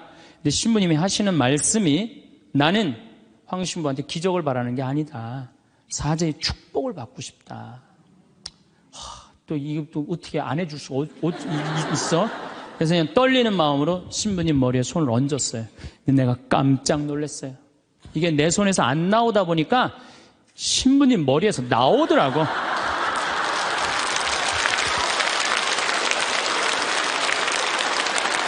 아니, 정말로 성령의 기운이 느껴지는 거예요. 정말로.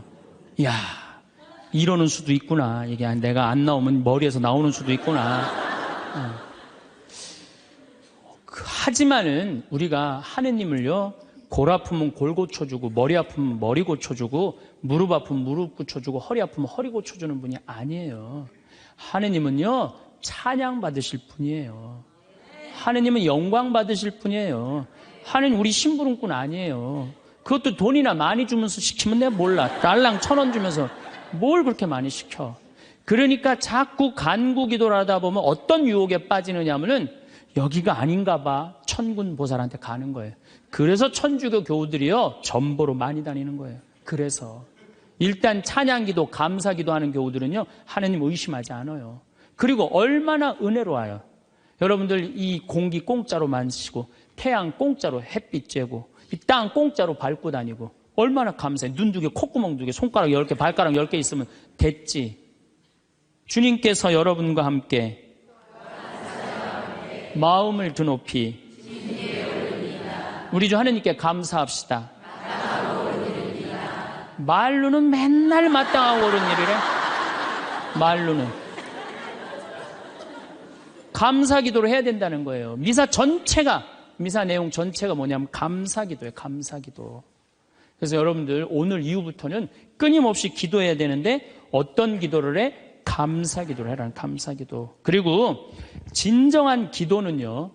진정한 기도는 어떤 게 진정한 기도냐면은 저도 그런 기도를 많이 드려요. 하느님, 내가 당신의 나라를 위해서, 당신의 하늘나라를 위해서, 당신의 정의를 위해서 내가 무슨 일을 했으면 좋겠습니까? 나를 어떻게 당신이 쓰실 생각을 갖고 있습니까? 이렇게 물어볼 때 하느님의 뜻을 헤아릴 수가 있는 거예요. 그러니까 성당에는 하느님 뜻을 실천하려고 나오는 거지 하느님이 내 뜻을 실천하라고 성당에 나오는 게 절대 아니다. 근데 우리 많은 교우들은 그걸 착각하고 있는 거예요. 예수님도 마태오복음 그 산상설교의 5장, 6장, 7장에 뭐라고 그러셨어요? 주의 기도를 가르쳐달라고 그러니까 뭐라고 그랬어요? 너희들 기도할 때 많은 말 하지 말아라. 하늘에 계신 우리 아버지 이름이 거룩히 빛나시며 아버지의 나라가 오시며 아버지의 뜻이 뭐라고 그래요? 하늘에서와 같이 땅에서도 이루어지소서. 그렇게 기도하라고 그랬잖아요. 근데 우리는 그냥 성당에 나와서 계속 내 뜻만 계속 어필하는 거예요. 더욱이 여러분들 예수님하고 친해요, 안 친해요? 친하지도 않으면서 그냥 계속 이것 해줘라. 여러분들 이 생각 해봐요. 정말 친한 친구가 와서 부탁하면은 들어줘요, 안 들어줘요? 힘들어도 들어줘요. 내가 좀 고통스럽더라도 그걸 나눠줘요. 생전 본 적도 없는 친구가 와서 딱 오더니 1,000원 주더니 야, 내가 정말로 필요한 게 있는데 나 좀 도와줘라. 도와주고 싶어요, 안 도와주고 싶어요? 도와주고 싶지가 않다는 거예요. 그래서 여러분들 기도는 뭐냐면 일단은 예수님하고 친구 되기 위해 하는 거예요. 예수님하고 대화하는 거예요. 대화를 해서 예수님, 당신이라면 이 땅을 사겠습니까? 안 사겠습니까? 당신이라면은 이 지금은 이 무슨 요즘 무슨 그 제2금융권 막 이자 막 100%, 200%막 1000% 하는 사람들 있잖아요. 내가 만약에 예수님이라면 과연 그런 걸 할까? 그 사람도 얼마나 고통스러운데. 내가 예수님이라면은 내 아이를 어떻게 키울까? 내가 예수님이라면은 내 남편한테 어떻게 할까? 내가 예수님이라면은 아내한테 어떻게 할까? 내 아내한테 어떻게 할까? 이걸 물어보려고 기도하는 거예요. 그래서 기도라는 것은 간구 기도가 기도가 아니야. 그래서 난 묵주기도, 구일기도 보면 딱 지향 하나 두고 그냥 기립다 기도하는데 난 정말로 마음이 아파요. 묵주기도는 저는 요즘 묵주기도 드릴 때 오늘도 내가 묵주기도 5단을 바치면서 연옥에 있는 영혼들 구원해달라고 기도했어요. 왜냐하면 성모님이요 그렇게 기도하라고 그랬거든요. 우리 그냥 계속 연옥을 위한 기도, 그 다음에 터키에서 지금 고통받는 사람들, 이런 정말 죄인들, 이런 사람들은 생전 기도하지 않고 그냥 대학 입시, 그냥 수능 잘 보게 해주고, 그냥 당 팔리게 해주고, 애 생기고 해주고, 이런 기도는 자꾸 하느님하고 멀어질 수도 있다는 얘기예요. 그걸 다 들어주지 않으세요, 하느님이. 어떻게 다 들어줘요? 내가 할 일이 있는 거지. 또 기도는 예수님의 말씀을 음미할 때 기도가 즐거워요. 예수님 묵상할 게 너무 많지 않아요? 예수님에 대해서 나는 예수님 말씀 중에 내 눈 속에 있는 들보는 보지 못하면서 남의 눈에 있는 티끌을 빼주려고 그러느냐. 자기 눈에는 들보는 못 보고 남의 눈에 티끌. 이거 내가 살아오면서 나도 그렇겠지만은 정말로 많이 봐요, 우리가.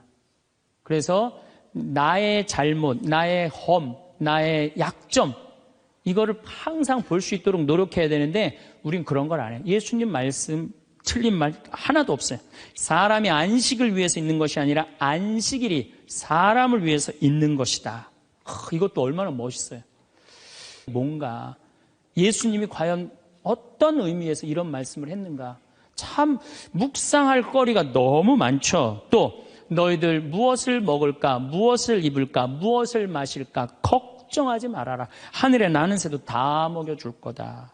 그리고 내일을 걱정하지 마라. 내일 걱정은 내일이 할 것이다. 그날 고생은 그날로 충분하다. 여러분들 오늘 하루 종일 일하고 여기 오신 분들 많으시죠? 얼마나 피곤해. 가서 씻고 누워서 그냥 쉬고 싶은데 여기까지 온 분 예수님, 내가 지금 예수님 이 자리에 있으면은 이 말 하고도 남았을 것 같아. 너희도 오늘 고생으로 충분한데 내일 걱정하지 말아라. 내가 다 알아서 해줄게. 예수님 분명히 그랬을 거예요. 이 말씀을 내 마음 안에 살아 움직일 때 여러분들은 진리가 너희를 자유롭게 하리라 처럼 정말로 자유롭게 살 수 있어. 근데 예수님 말씀이 하나도 없어. 그냥 성서 하나 붙잡고 하루 종일 묵상해 본 적도 없고 일주일 내내 묵상해 본 적도 없어. 그냥 성서를 읽은 적도 없어. 그러면은 여러분들은 기도가 어려운 거예요. 점점 기도하는 방법을 잃어버리는 거예요. 고생하며 무거운 짐을 진 너희는 모두 나에게 오라. 내가 너희에게 안식을 주겠다. 얼마나 내 멍에는 가볍다. 얼마나 좋아요. 예수님 말씀을 가만히 묵상해 보면은요, 다 위로의 말이야. 내가 너를 너무 사랑하니까 걱정하지 마라. 내가 있는데 뭐가 그렇게 걱정이 많으냐. 전부 그런 내용이에요. 함께 하겠다. 내가 너희와 함께 하겠다. 나는 너를 이제 종이라 부르지 않고 뭐라고 부르겠다? 벗이라고 부르겠다. 예수님 행하신 행적을 봐요. 가난한 사람, 팔 하나 없는 사람, 눈 먼 사람, 귀 먼 사람, 나병으로 고생하는 사람, 또 죄 속에 있는 죄녀, 창녀, 가늠한 여인, 이 세상에 오셔서 그런 버림받고 고통받는 이들 속에서 사시다 가셨잖아요. 그분 삶을 가만히 이렇게 드라마를 보듯이 쫙 보면은 이거 끊임없이 기도할 수 있어요. 해도 끝이 없어. 예수님의 삶을 묵상한다는 게. 그러면은 그 안에서 예수님과 하나 되면은요, 그 다음 단계, 더 높은 단계의 기도를 할 수 있어요. 근데 맨날 이거 달라, 저거 달라, 요거 해달라, 저거 해달라 그러면요, 그 사람은 깊이 신앙생활을 할 수가 없어요. 그럴 것 같아요? 안 그럴 것 같아요? 그렇죠? 그러니까 오늘 이후부터는 간구기도 하지 마세요. 이미 너희들 필요한 거 하느님 아버지가 이미 알고 있다. 그러시지 않으셨어요? 예수님이 그러셨거든요. 예수님 말씀은 되씹으면 되씹을수록 깊은 맛이 나요. 그래서 기도라는 건 뭐냐면 영적인 하느님을 느끼는 거예요.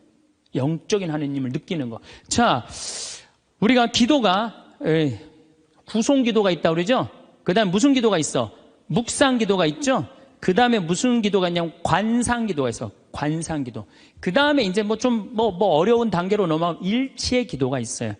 그게 무슨 기도냐면은 성당에 앉아서 하느님을 느끼는 거예요. 온 우주에 시편 19편 그 말도 소리도 비록 이야기 없어도 온 세상으로 퍼져나간다는 하느님을 느끼는 거야. 그러면은 성당에 1시간 앉아 있어도 1분 지나가는 것처럼 후딱 지나가요. 어떨 때는 3시간도 후딱 지나가요. 하느님을 느끼는 거냐.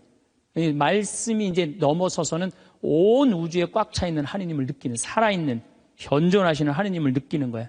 그런 하느님을 느끼다 보면은 이제 성인들이 이제 그 다음에는 어느 단계로 가요? 탈원 상태 가는 거.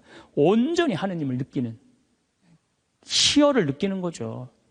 세상 아무것도 필요 없어. 돈도 명예도 권세도 아무것도 필요 없어.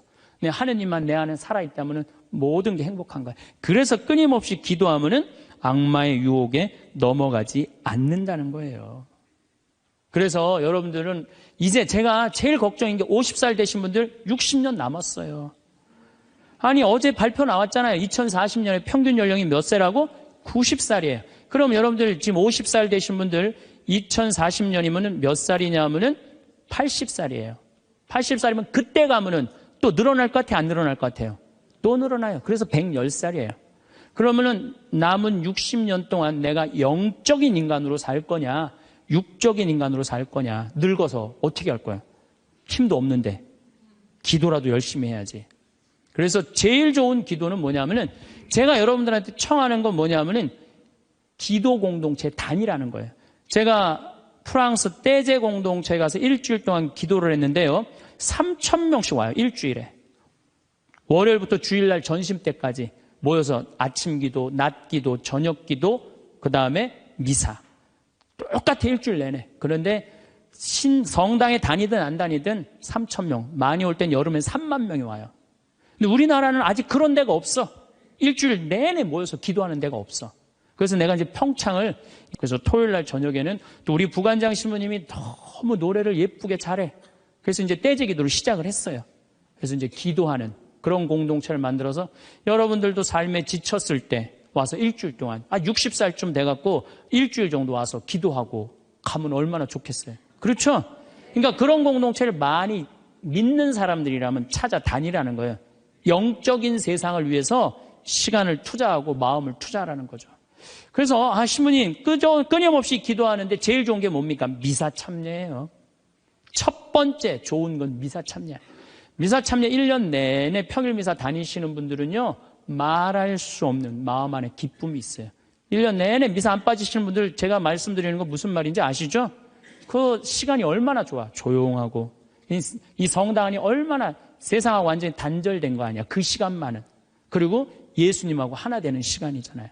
그래서 아무리 힘들어도 직장 끝나고 난 다음에 가방 들고 와서 미사 참여하고 가는 사람들, 이 사람들은 제일 행복한 사람들이에요. 그래서 미사야말로 가장 완벽한 기도다. 그래서 여러분들 주일 미사 말할 것도 없고 평일 미사 시간 내서 오시면요, 하느님께서 이끌어 주셔요. 그 다음에 두 번째, 끊임없이 기도하는 방법 중에 하나는 성서 읽는 거야. 제 경험에 의하면은 구약 성서부터 신약 성서 끝까지, 처음부터 끝까지 완전히 정독 5번만 하면은요, 이 세상 사는 길이 보여요.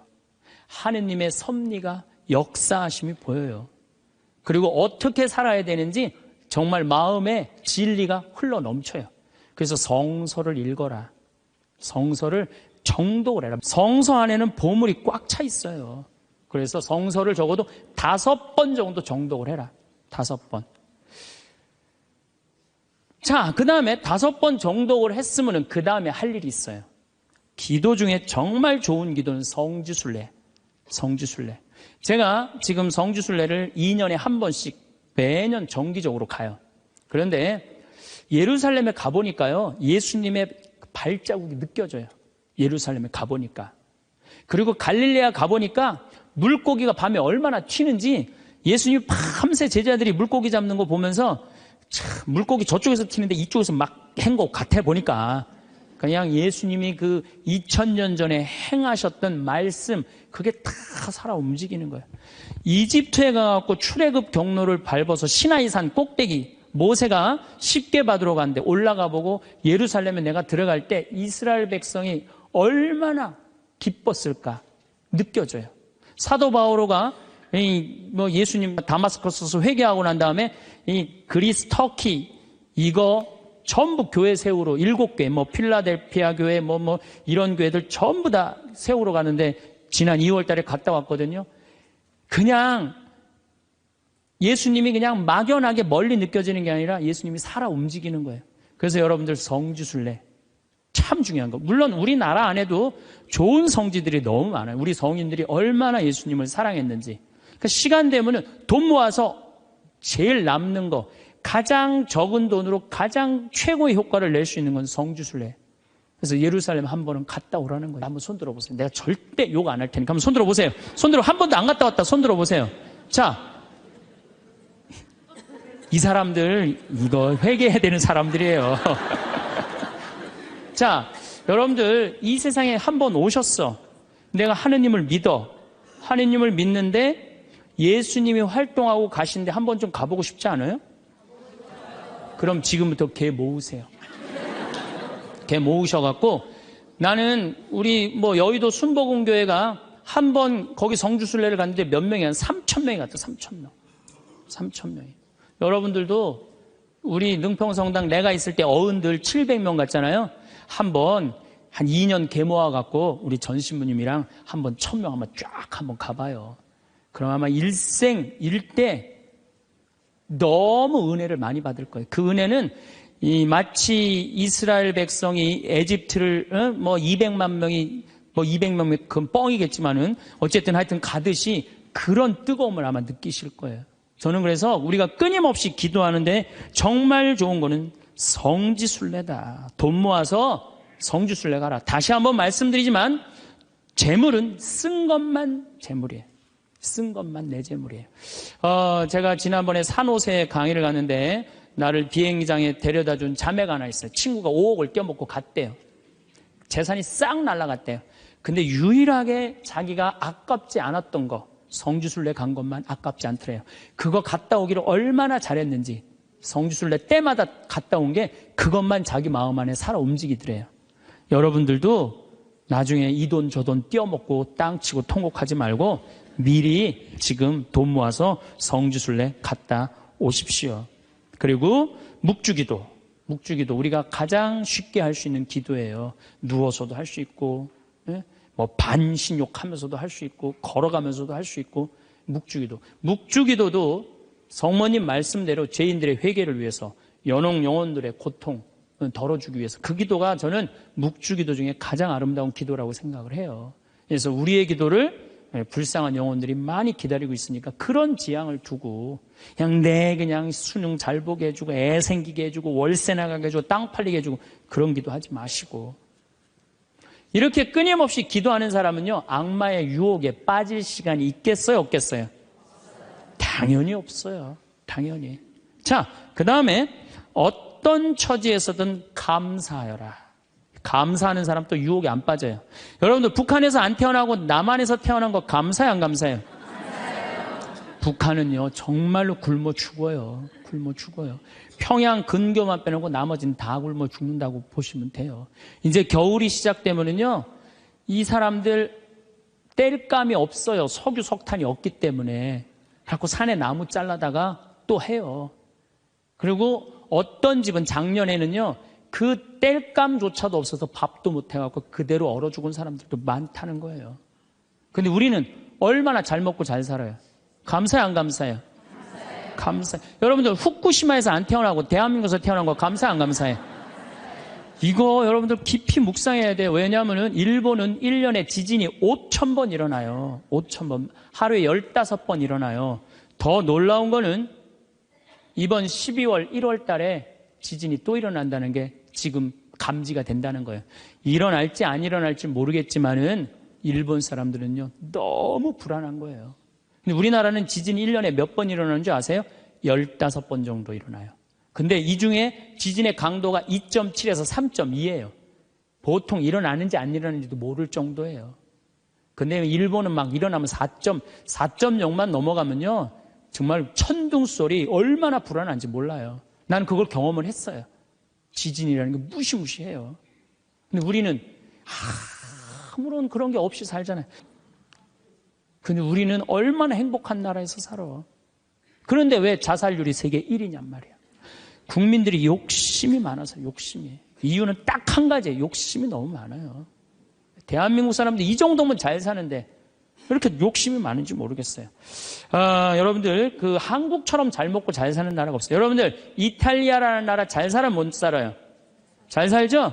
그런데 이탈리아가 우리나라가 경제력은 세계 13위지만은 소비 지수는 7위예요. 7위. 정말 잘 먹고 잘 사는 나라가 우리예요. 내가 뭐 예전에 방송에도 한번 말씀드렸지만 우리나라 갈비집에 가보면요. 진짜 잘 먹어요.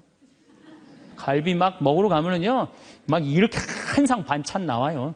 그냥 그 계란찜, 그 다음에 무슨 뭐 단호박 삶은 거, 메추리알, 뭐 그 다음에 무슨 뭐 사라다, 무슨 야채 사라다, 국물 김치, 뭐 별게 다 나와요. 그 다음에 파란 국수 말아서 나와요. 그리고 4명이 하면 4인분 시켜요. 4인분 시키면 그냥 배가 빵빵해.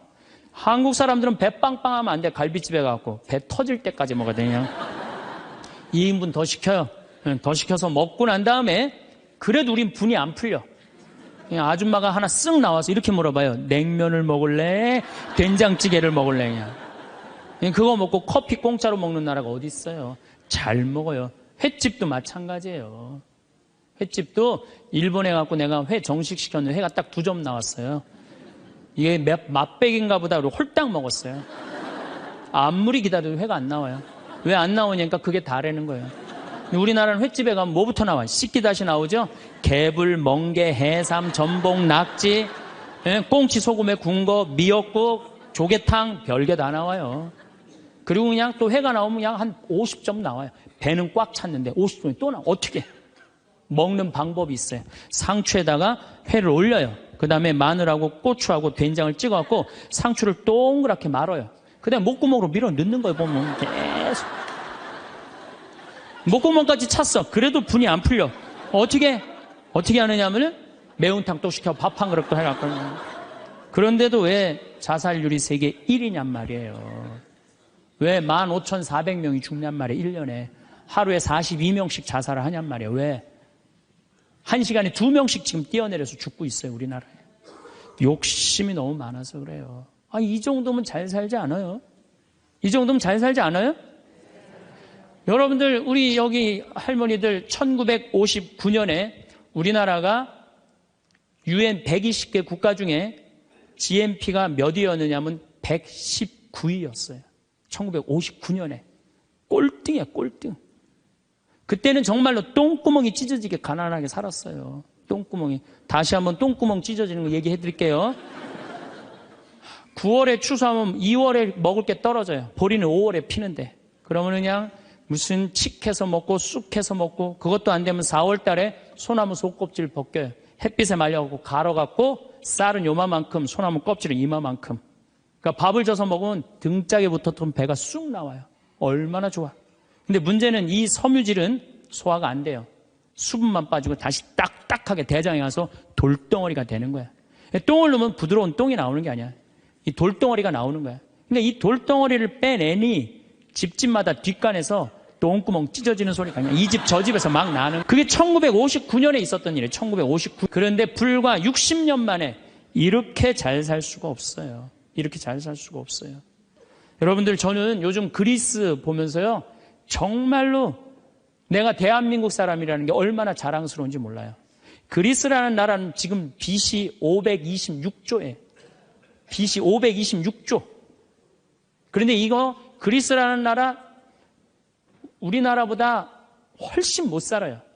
우리나라보다 30이야. 경제 규모가 3분의 1밖에 안 되는 나라예요. 그리스라는 나라가. 그런데 이 나라가 전부 빚 갖고 사는 거, 빚 갖고. 애 셋 나무는 일 안 해도 돼. 애 셋 나무는 다 우유값까지 다 나와요. 양육비 다 나와. 대학 들어가갖고 뭐 3년, 4년, 뭐 1학년 다니다가 2학년 다니기 싫어하고 10년 후에 들어가면 그때도 공짜야. 끝날 때까지 공짜예요. 뭐 갖고? 빚 갖고. 그래갖고 좀 이제 이 빚이 이렇게 나라 빚이 많으니 허리띠 좀 졸라 매자 그랬더니 내 연금은 못 깎는다. 맨날 데모하는 거예요. 그 다음에 막 정부 기관에 그냥 저기 막 전기 끊고. 그게 저러고 있는 거예요, 지금 아직도. 근데 우리나라는 1997년에 IMF 터졌을 때 어땠어요? 국민들이. 전부 뭐 했어요? 금 모았잖아요, 금. 내가 그래서 여러분들 마지막으로 금 모으기 운동이 우리가 얼마나 대단한 건지 지금부터 잠깐 읽어 드릴 테니까 한번 이게 누가 쓴 거냐면 이름도 무지 어려워요. 슝홍빙이라는 중국 사람이 쓴 거예요. 이게 베스트셀러예요. 냉전 시기 미국의 맹방이던 또 하나의 나라 한국은 금융위기가 닥치자 미국의 구원에 손을 내밀었다. 한국 사람들은 미국이 그토록 단호하게 거절하리라고는 꿈에도 생각하지 못했다. 우리가 도와달라고 그랬는데요. 싹 거절했어요. 월가를 대표하는 재무부는 끝까지 반대했다. 심지어 올브라이트가 경제학을 모른다고 비난하기까지 했다. 결국 클린턴 대통령은 재무부에 손을 들어주었다. 여기서 그 다음에 중요한 얘기가 나와요. 재무장관 로버트 루빈이 보기에 이번 위기야말로 한국 경제의 빗장을 열어젖힐 절호의 기회다. 그러니까 이제 IMF 때 우리나라에 들어와서 기업 다 먹을 기회다. 이 얘기예요. 그는 구원을 청하는 옛 맹방인 한국을 과거보다 훨씬 가혹한 조건으로 대하라고 지시했다. IMF는 미국 재무부의 압력 아래 한국의 원조 조건에 온갖 가혹한 조건을 덧붙였다. 그래서 우리나라가 얼마나 고통스러웠어요. 한국이 즉시 미국의 유리한 조건으로 미국과의 모든 무역 마찰을 해결할까지 포함했다. 그동안 마찰이 많은데 미국한테 다 손들었어요. 분노한 한국민들은 IMF가 언제나 미국 편에 서서 갖가지 불합리한 조건을 내건다고 비난했다. 한국 정부는 하는 수 없이 미국의 조건들을 받아들이고 미국이 은행 지점들을 한국에 설립하도록 허락했다. 시티은행, 그 미국 은행이에요. 외국 기업들이 보유할 수 있는 상장회사의 지분은 원래는 26%나 이 운영권을 못 갖고 있었는데 그때 50% 상향 조절했어요. 외국인이 개인이 소유할 수 있는 기업의 주식 지분은 7%에서 50%로 늘어났어요. 그래갖고 외환은행 전부 다 론스타한테 뺏긴 거죠. 한국 기업은 반드시 국제회계의 원칙에 따라 했으며 금융기관은 국제회계사무소의 회계 감사를 받아야 했다. 참. 그러나 국제금융재벌들은 한국의 강한 민족성들을 너무 얕잡아 보았다. 한국의 협의를 체결하기만 하면 당장이라도 몰려들어 사냥감을 물어 뜯을 판이었다. 우리나라 현대 삼성 다 먹을 판이었다는 얘기예요. 그런데 고립무원, 완전히 고립무원의 사면 초가에 빠진 한국인들은 나라를 구하겠다는 일념으로 너도 나도 금모기 운동에 나서서 정부를 도왔다. 이때 금 모은 게 21억 달러예요. 한국에 돈 한 푼도 없었을 때. 놀라운 거는 금 모으기 하고부터는 5억 달러 수출 계속 적자였다가 이때부터 흑자로 전환하기 시작해. 이게 흑자의 출발점이 돼요. 금 모으기 운동이. 그래서 이걸 극복한 나라예요. 서양의 기업들은 한국 대기업을 거의 하나도 사들이지 못했다. 한국 경제는 가장 어려웠던 1998년 여름의 악몽에서 완전히 빠져나올 수 있도록 수출을 빠르게 회복했다. 금모기 운동부터 그랬다는 거예요. 국제금융재벌들과 미국 재무부는 공연히 헛물만 켜다가 만셈이 되었다. 뿐만 아니라 한국으로 하여금 정부가 경제를 주도할 절대적인 필요성을 확실히 깨닫게 해줬다. 마이크로소프트가 한국 최대의 소프트웨어 기업을 삼키려는 시도도 물 건너 갔어요. 그러니까 미국 애들이 그때 한국 다 살라고 그랬어요. 근데 그것도 못 샀고 8개의 한국 지방 소프트웨어 기업들에게 그 몫이 돌아갔다. 다 우리나라 기업들이 다 샀다는 얘기예요. 포드가 기아 자동차를 구입하려던 계획도 빗나가 버렸다. 그때 기아가 망했거든요. 근데 빗나가서 우리가 금 모아서 현지 기업이 포드의 꿈을 현대가 구했죠. 꿈을 보기 좋게 꺾어준 것이다. 이렇게 우리나라가 그 IMF를 벗어난 민족이야. 그런데 이렇게 대단한데 아니 정치를 보면은 사회를 보면 한국이 현찮다고 그래. 내가 보기에는 한국이 대단한데 얼마나 대단해. 그리스하고 우리나라하고 정반대 아니에요. 그래서 이 IMF를 넘어서서 지금 이렇게 우리가 전 세계가 지금 금융위기를 겪고 있잖아요. 지금 그리스, 이탈리아, 스페인, 프랑스 다 무너지고 있잖아요. 근데 우리나라는 아직도 경쟁력이 있다는 거예요. 이렇게 대단한 사람들이 모여 살아갖고 우리나라 이름이 대한민국이에요. 아니, 그럼 이렇게 기가 막힌 나라에 살면서 국민들이 감사해야 될 거 아니야. 감사는 온데간데 없고 원망, 비난, 맨날 이런 것만 있어요. 그러니까 국민들이 안 행복한 거야. 그래서 나는 사도 바오로가 항상 기뻐하여라, 끊임없이 기도하여라, 어떤 처지에서든 감사하여라. 이것이 우리 주 예수 그리스도를 통하여 드러내신 하느님 아버지의 뜻이다. 그러니까 여러분들 신앙생활하는 사람은요, 어떻게 해야 돼? 항상 기뻐하고 끊임없이 기도하고 어떤 처지에서든 감사해야 되는데 대한민국 처지는 괜찮다. 나머지 왜 괜찮은지는 다음 시간에 제가 또 이어서 강의를 하도록 하겠습니다. 감사합니다. 황창 연신부님 명강에 잘 보셨나요? 오늘 행복특강 중 일어나지도 않은 일들에 대한 걱정을 말씀을 해주셨는데요. 오늘을 기쁨이 흘러넘치게 잘 보내라. 오늘 감사히 잘 보내라는 뜻을 담은 다양한 철학자, 종교, 지도자, 심리학자들의 이야기도 좋아서 몇몇 주요 학자들과 그들의 명언 공유드려요. 잭 켄트필드 내일에 대한 최고의 준비는 오늘 최선을 다하는 것이다.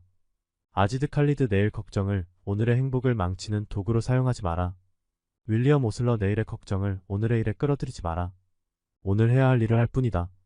벤저민 프랭클린 미래를 걱정하지 말고 현재를 살아라. 마하트마 간디 어제는 지나갔고 내일은 아직 오지 않았다.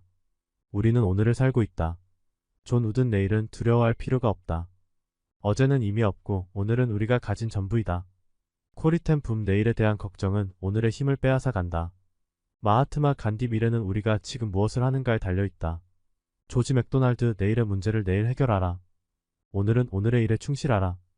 랄프 월도 에머슨 걱정은 우리의 행복을 해치는 가장 큰 도둑이다. 오늘을 온전히 살아라. 이 명언들이 조금이나마 마음의 평안을 찾는 데 도움이 되길 바랍니다. 오늘도 평온히 함께 감사합니다. 늙어서 자식 나 신경 안 쓰고 자기네들 나름대로 잘 살게 도와주는 게 어떻게 하는 거예요? 자식 도와주는 거예요. 그러니까 지금 누구한테 잘해주는 게, 나한테 잘해주는 게 누구 도와주는 거야? 자식 도와주는 거예요. 그래서 여러분들 이제 자신을 위해서 사세요. 옛날에 40살, 50살까지 살 때는요, 자식 위해서 살아도 돼요. 왜? 내가 그냥 대충 살다가 적당히 알아서 죽어주니까. 한 부모가 46, 47에 죽어주면은요, 병이 들어도요, 별로 자식들 힘들이지도 않아요. 근데 70살에서부터 누워서 100살까지 누워있으면은요, 자식 미치는 거예요. 그러니까 누구한테 오늘 이후부터 잘해줘라? 본인한테 잘해줘라. 항상 어떤 처지에든 감사하여라에 대해서 말씀을 드리겠습니다. 여러분들 참 우리나라 행복한 나라예요. 우리나라처럼 살기 좋은 나라가 없어요. 우리가 6.25 전쟁 끝났을 때 우리나라가 어느 정도로 살았느냐면 세계 가난하기로 세계 6위였어요. IT 아시죠? 지난해 지진이 일어났던 IT하고 똑같았어요. 근데 지금 50년이 지난 지금 IT는 어떻게 삽니까? 정말로 거적대기 속에서 살아요.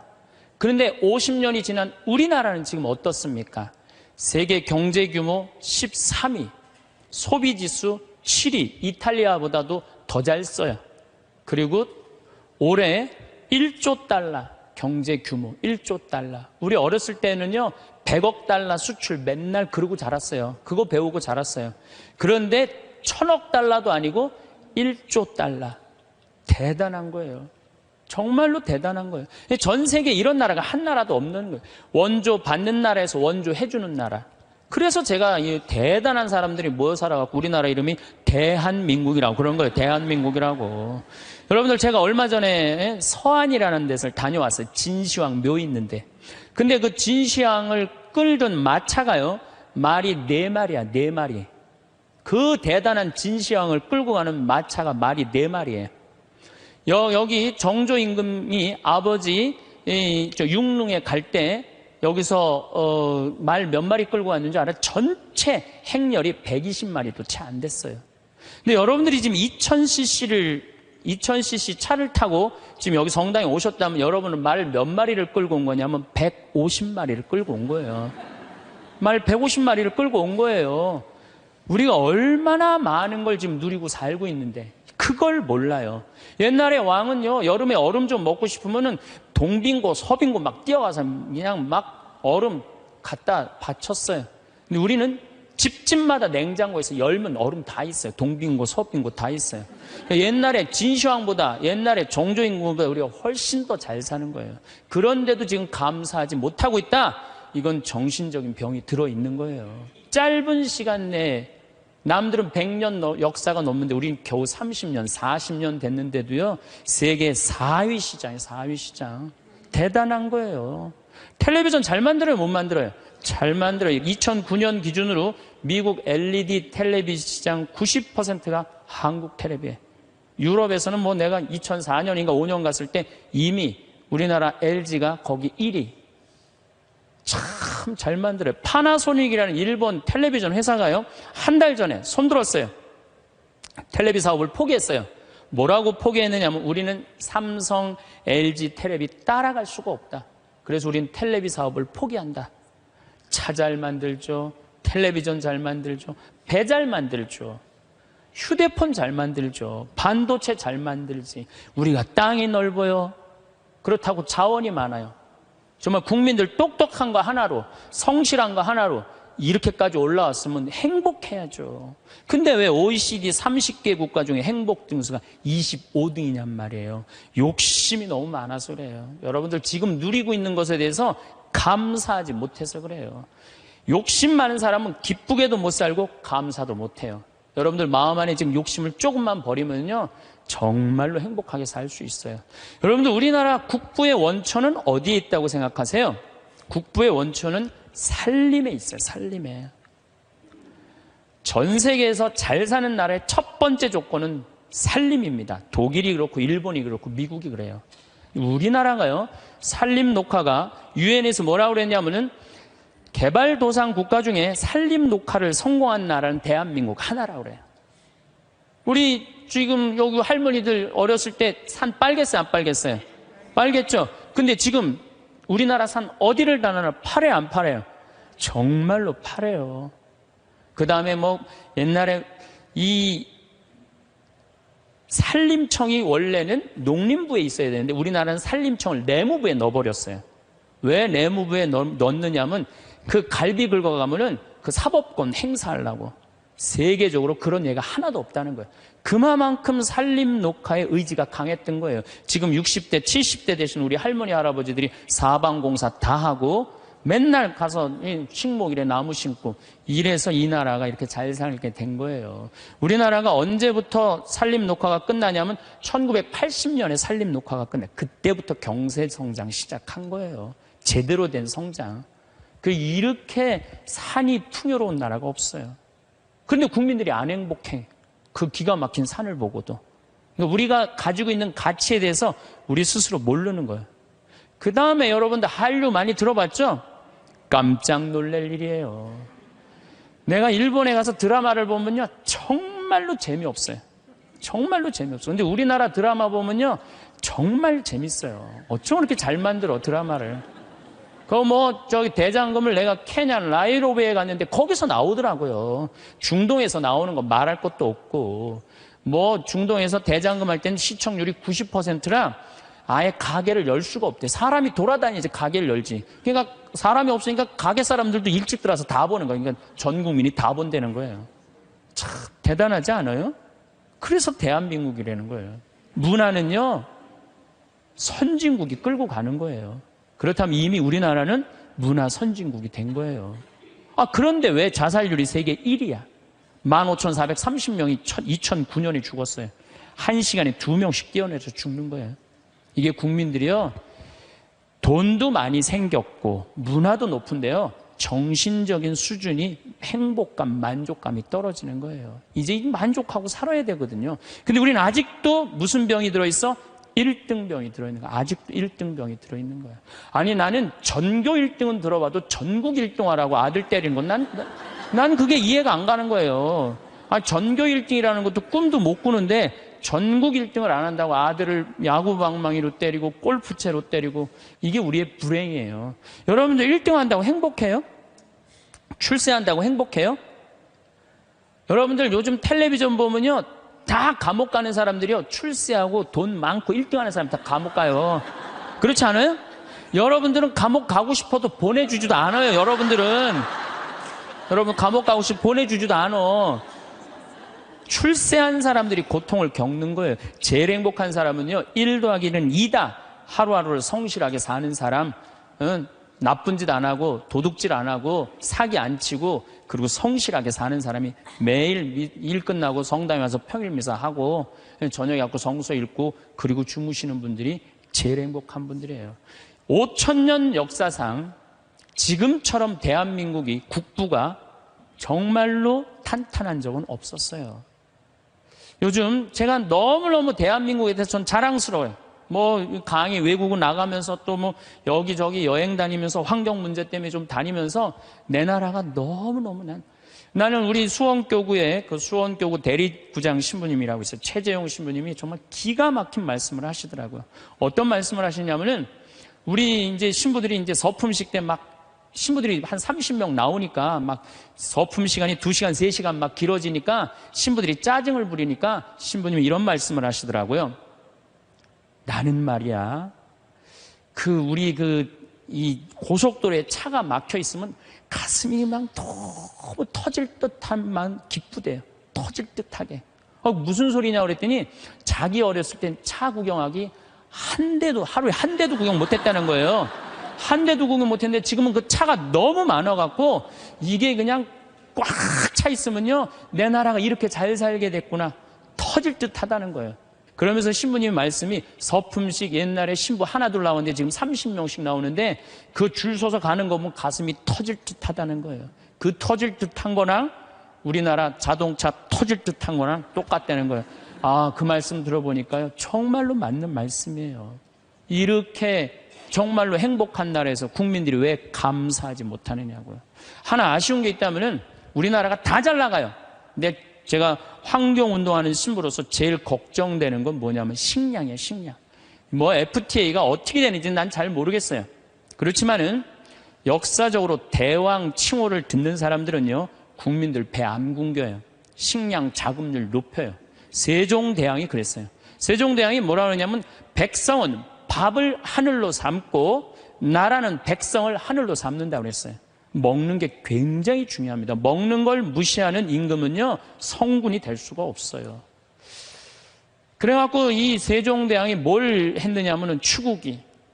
이거 다 농사 때문에 한 거예요. 해시계. 이것도 다 농사 때문에 한 거예요. 27%의 백성이 굶어 죽었어요. 세종대왕 때. 근데 세종대왕 때 그거를 해결을 한 거예요. 정조 임금은 수원 소호에다가 인공 호수를 만들었어요. 그래갖고 제발 우리 백성들 안 굶긴다고 어떻게? 안 굶긴다고 뭐를 했느냐면은 거기 연구소를 했어요. 그래서 여러분들 농촌진흥청이 왜 지금 수원 소호에 가 있는 줄 알아요? 그 세종대왕의 전통을 이어받는다고. 근데 지금 우리나라가 식량 자급률이 27%밖에 안 돼요. 그런데 이번에 FTA를 통해서 더 포기하겠다는 거예요. 우리가 쌓아놓은 거 하루아침에 무너지는 건 식량이에요, 식량. 그래서 이 식량 문제만 우리 국민들이 정말 의식을 갖고 해결해 나갈 수 있다면 대한민국은 앞으로 세계 4위, 3위까지 올라갈 수 있어요.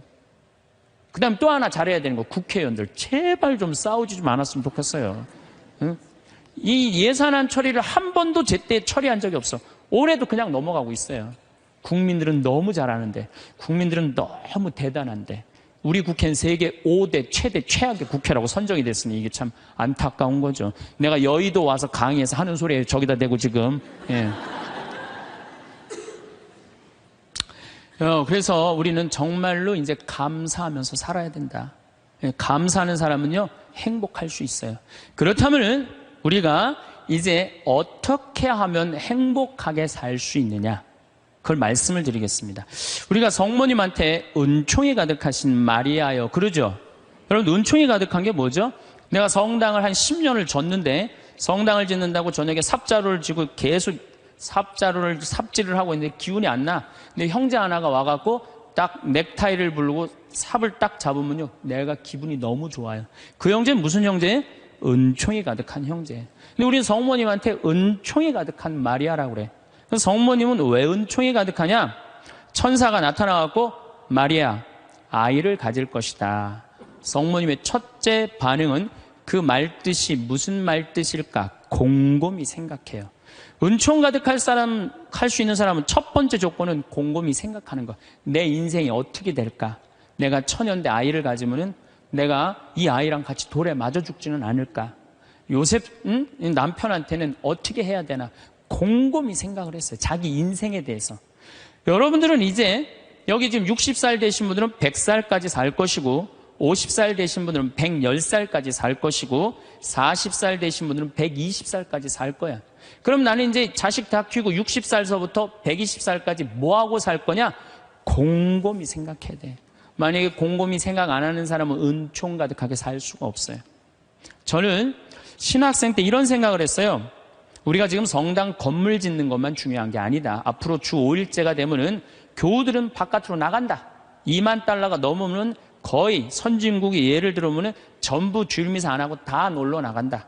그렇다면 이제는 교회는 도시에다가 건물을 짓는 게 중요한 게 아니고 자연 안에다가 교우들이 와서 기도하고 쉴 수 있는 데를 만들어야 된다. 나 그 신학생 때 곰곰이 생각했어요. 그 신부되자마자 내가 땅 보러 다녔어요. 돈 한 푼도 없는데도 30억짜리, 40억짜리 막 땅 보러 다녔어요. 근데 마침 교구에서 땅이 있고 선배 우리 김창린 신부님이 도와주셔서 내가 32살 때부터 필리포 생태마을을 꾸미기 시작했어요. 내 사제생활 20년 동안을 거의 그걸 다 한 거예요. 그랬더니 우리 주교님께서 황 신부 그 평창도 중요하지만 여주의 땅이 15만 평이 있으니 그걸 개발해봐라. 그래서 내가 지금 그거 개발 전담 신부예요. 그런데 평창은 15,000평인데 여주는 15만 평에. 내가 이제 그거를 이제 꾸미려고 그러면은 내가 또 한 20년은 또 그냥 흘러가겠어요. 너무너무 바쁘게. 나는 20년 동안 할 일이 있어요. 나는 늙어도 걱정 없어요. 할 일이 있으니까. 그랬더니 주교님이 또 한 번은 부르시더니 용인에 대대리에 5만 평이 있으니 그것도 개발하라는 거예요. 나는 80살까지 할 일이 있는 거야, 나는. 얼마나 좋아요, 할 일이 있으니까. 근데 저는 제가 하고 싶은 건 아프리카의 생태마을 꾸미는 거예요. 그래갖고 지금 말라이 김청자 선생 가 있는데 우리 한상호 신부님, 우리 또 수원교구 신부들 가 있는데 내가 관심 많아요. 그래서 나름대로 지금 준비를 하고 있어요. 그래서 내가 아프리카의 생태마을 꾸미려고 생각을 해보면은 100살까지 할 일이 있는 것 같아. 100살까지. 그리고 이제 대한민국을 나는 전체로 생태마을을 꾸미고 싶은 게 꿈이에요. 그래서 우리나라에 한 40개 생태마을을 꾸미고 싶어요. 그럼 난 120살까지 할 일이 있는 거야. 늙어서 할 일이 기다리고 있다. 이거 행복한 거예요. 여러분들 만약에 내가 60살에서부터 120살까지 아무것도 할 일이 없다. 그건 사는 게 저주예요. 오래 사는 게 저주예요. 여러분들 오늘 이후에 계획을 한번 짜보세요. 나는 60살에 뭘 할 거고 70살에 뭘 할 거고 80살에 뭘 할 거고 90살에 뭘 할 거고 100살에 뭐 할 거다. 신부님 언제 살지도 모르는데 그 사람처럼 바보가 없어요. 죽을 때 죽더라도 계획은 가져야죠. 계획이 이씨 살다가 죽는 사람이랑 계획 없이 그냥 대책 없이 100살까지 사는 사람이랑은 삶의 질이 틀린 거예요. 그래서 여러분들 이제 행복하게 살려면은 그런 생각을 곰곰이 해라. 두 번째, 내가 행복하려면 뭐 해야 되냐면 운동해야 돼. 아프면 안 돼요. 100살까지 살면서요, 이제는 죽지도 못해요. 죽을 만하면 살려갖고 오고 죽을 만하면 살려갖고 와서 죽지도 못해요. 이제 의술이 좋아갖고 죽지도 못해요. 그럼 귀양 앞으로 50년 살 거 어떻게 사는 게 좋을까요? 건강하게 사는 게 좋은 거죠. 그래서 여기 지금 대충 연령층을 보니까 50, 60대들이 많으세요. 여러분들 대개 50, 60년 더 살아요. 그러면 여러분들 수영장 다니셔야 돼요. 수영장 가갖고 뭐 자유형, 버터플라이 이런 거 하라는 거 아니에요. 수영장 걸어왔다 10분 왔다 갔다만 하면요, 산에 2시간 올라갔다 온 효과가 난대요. 허벅지에 근육이 안 풀리면은요, 죽을 때까지 누워서 뒤 가릴 수 있다는 거예요. 그런데 운동 안 하고 가만히 있는 할머니들 70살, 80살 되면요, 움직이지 못해요. 그럼 아들이 막 들었다가 화장실 갖다 놓고 씻고 그게 사는 거예요? 그렇게 100년까지 사는 거는 사는 게 아니죠. 그리고 여러분들 이제 한 70, 80대 갖고 이제 똥을 좀 싸기 시작하면요, 여러분들 어디 위에 누워서 자느냐면 비닐 위에 누워서 자요. 이불을 맨날 빨 수 없잖아요. 그러니까 두꺼운 비닐로 깐다고요. 그럼 거기서 이제 똥 싸면 이제 그거 딱 꺼내고 거기 또 뉘우고 똥 싸면 또 뉘우고 그러는 거예요. 그렇게 살기 싫으면 어떻게 해야 돼요? 운동해야 돼. 수영장 다녀. 무슨 돈으로? 집 잡혀서. 여러분들, 자식들한테 재산을 물려준다고 자식을 사랑하는 길이 아니에요. 늙어서 자식 나 신경 안 쓰고 자기네들 나름대로 잘 살게 도와주는 게 어떻게 하는 거예요? 자식 도와주는 거예요. 그러니까 지금 누구한테 잘해주는 게, 나한테 잘해주는 게 누구 도와주는 거야? 자식 도와주는 거예요. 그래서 여러분들 이제 자신을 위해서 사세요. 옛날에 40살, 50살까지 살 때는요, 자식 위해서 살아도 돼요. 왜? 내가 그냥 대충 살다가 적당히 알아서 죽어주니까. 한 부모가 46, 47에 죽어주면은요, 병이 들어도요, 별로 자식들 힘들이지도 않아요. 근데 70살에서부터 누워서 100살까지 누워있으면은요, 자식 미치는 거예요. 그러니까 누구한테 오늘 이후부터 잘해줘라? 본인한테 잘해줘라. 그 다음, 이제 100살까지 사는 세상에는 친구가 중요해요. 친구가. 1살서부터 50살까지 살 때는 자식, 남편, 아내, 이게 전부예요. 근데 50살서부터 100살까지는요, 자식은 떠나고 누구하고만 살아? 아내하고만 살아요. 남편하고만 살아요. 그 아내, 남편 이러고 둘이서 50년 동안 쳐다보고 있으면은요, 미쳐요. 친구는 이제 나이를 따지면 안 돼요. 친구. 난 제일 친한 친구가 86살이에요. 86살. 말씀드렸잖아요. 우리 생태마을 꾸며준 신부님. 얼마나 나한테는 소중한 친구예요.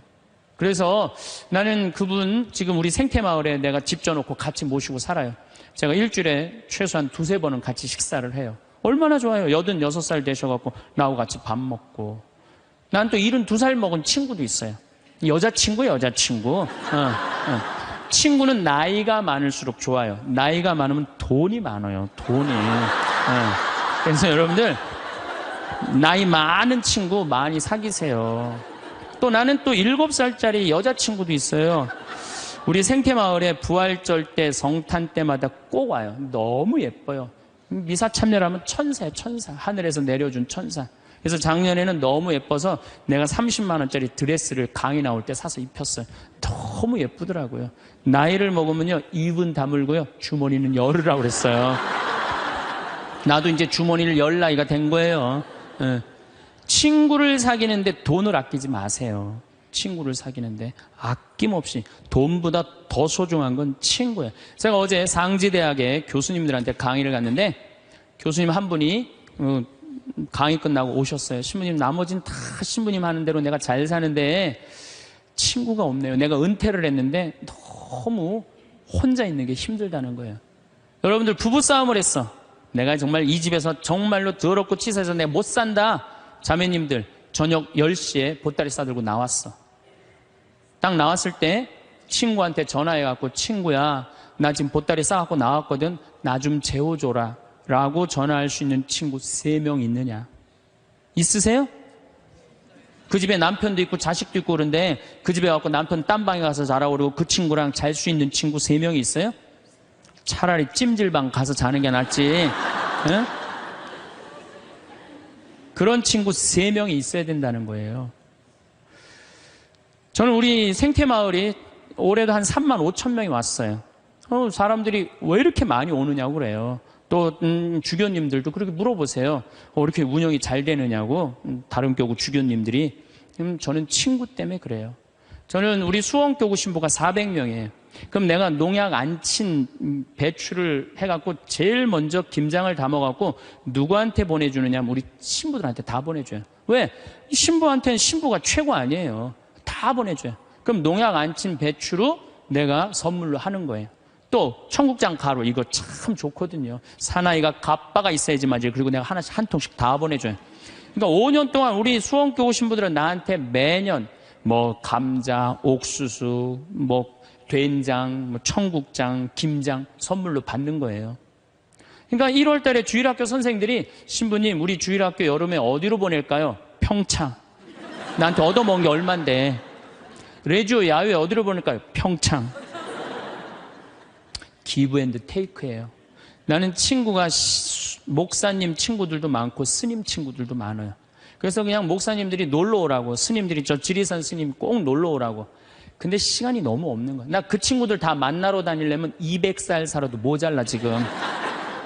친구가 많은 거는요, 너무너무 할 일이 많은 거예요.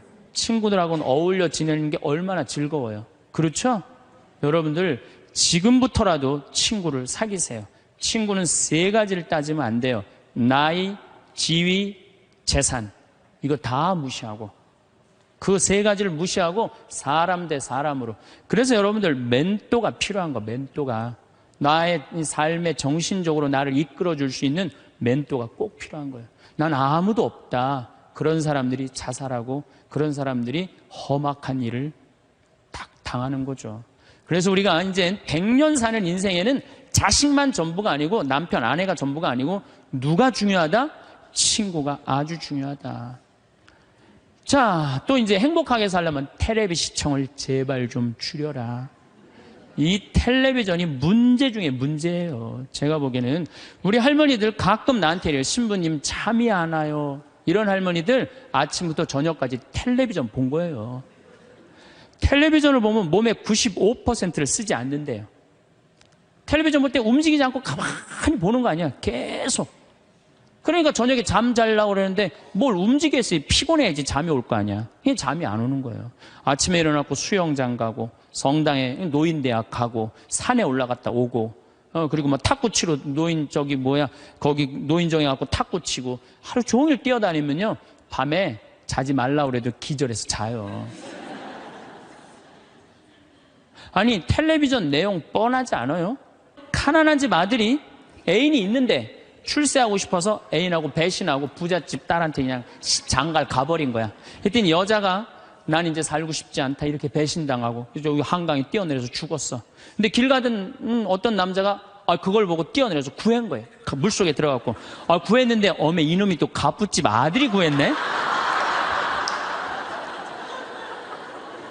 근데 또 라이벌 회사의 아들이야 보니까, 그래갖고 그냥 원수 갚는다는 얘기.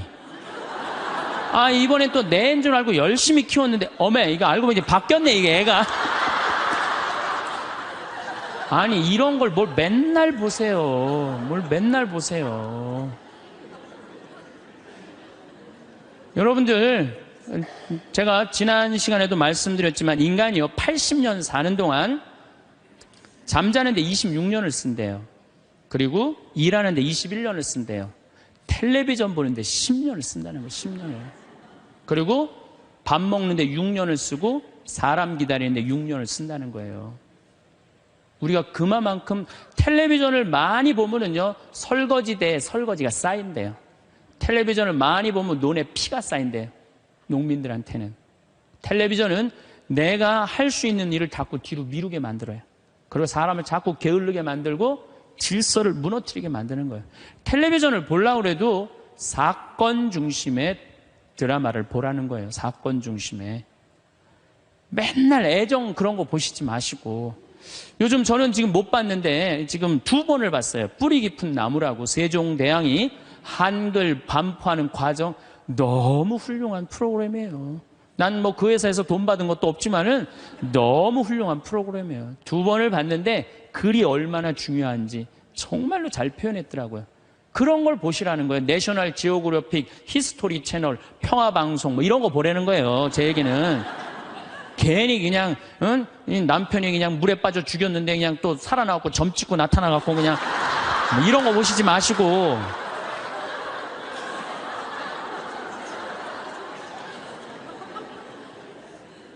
그래서 우리가 텔레비전이 굉장히 유익한 거예요. 근데 그걸 활용할 줄 몰라요.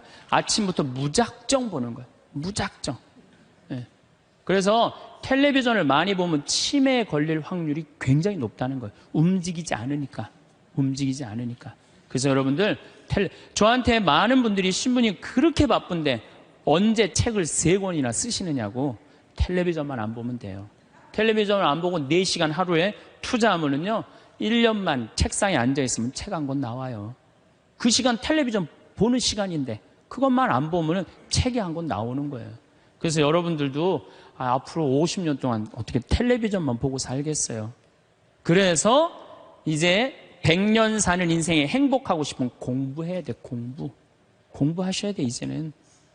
초등학교 6년, 중등고등학교 6년 배워갖고요, 60살까지 울고 먹는 거예요. 최대한 봐준다고 해도 60살까지 울고 먹는 거예요. 그럼 60살서부터 100살까지 살려면 뭐 해야 돼요? 당연히 공부해야 돼요. 제가 우리 교장 선생님들한테 강의 가고 또 교과부 장학사 선생님들한테 강의할 때 그런 얘기예요. 초등학교 절대 폐교하지 말라고. 초등학교 애들은 310만 명이지만 60세 이상은 거의 600만 명이에요.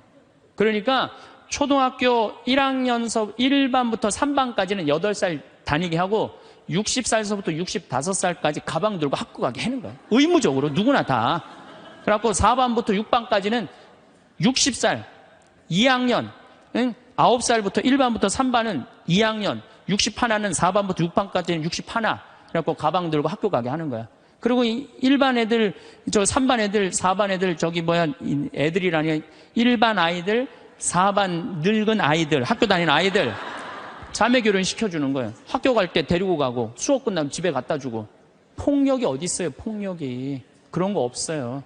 그래서 제 지론은 60살부터 65살까지 학교 다니면서 재산 관리하는 방법, 자녀들과 좋은 인간관계 유지하는 방법, 건강 관리하는 방법, 그리고 여러 가지 배우는 거, 논어도 배워도 되고 얼마나 배울 게 많아요. 그 학교 졸업한 학생에 한해서 100살까지 살 자격증을 줘라. 산다고 사는 게 아니다. 그러니까 여러분들 이제 100년을 행복하게 살려면 어떻게 하셔야 돼요? 공부하셔야 돼요. 내 사는 맛, 사는 멋. 저런 거 꼭 사서 읽어보라는 거예요. 꼭 책을 많이 사서 읽어보라는 거예요. 자, 그러고 난 다음에 행복하려면 어떻게 해야 되느냐? 웃어라. 웃으면 여러분들 행복해요. 마를린 먼로가 뭐라고 그러냐면은 유머가 없는 남자를 상대하는 거는 날감자를 먹는 거와 같다 그래요. 그러니까 여러분들 만약에 남편이 30년 동안 생전 웃긴 소리 한 번도 안 했어. 그럼 여러분들은 30년 동안 날감자만 먹고 산 거예요. 날감자만.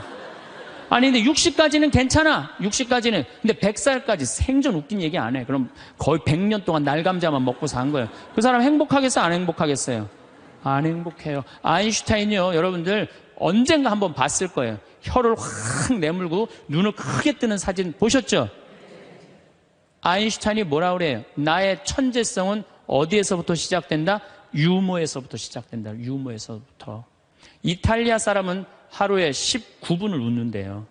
독일 사람은 7분을 웃고 한국 사람은 하루에 1분 웃는다는 거예요. 1분 웃는. 그러니까 한국 사람들이 그래서 행복지수가 떨어지는 거예요. 안 웃어서 행복지수가 떨어지는 거예요. 여러분들 웃는 게 얼마나 좋으냐면요. 이 웃는 여자들을 보면은요, 이뻐요. 웃는 여자들을 보면 예뻐. 왜 이쁜 줄 아세요? 막 웃으면 장운동이 막 돼. 장운동이 되면 막 소화도 잘 되고 피부가 예뻐. 그럼 피부가 예쁘면 사람들이 예쁘다 그러면 또 웃어 막 웃어. 그럼 또 장운동이 또 돼. 장운동이 되면 또 40이 됐는데 얼굴이 예쁘다 그러면 또 막 웃어.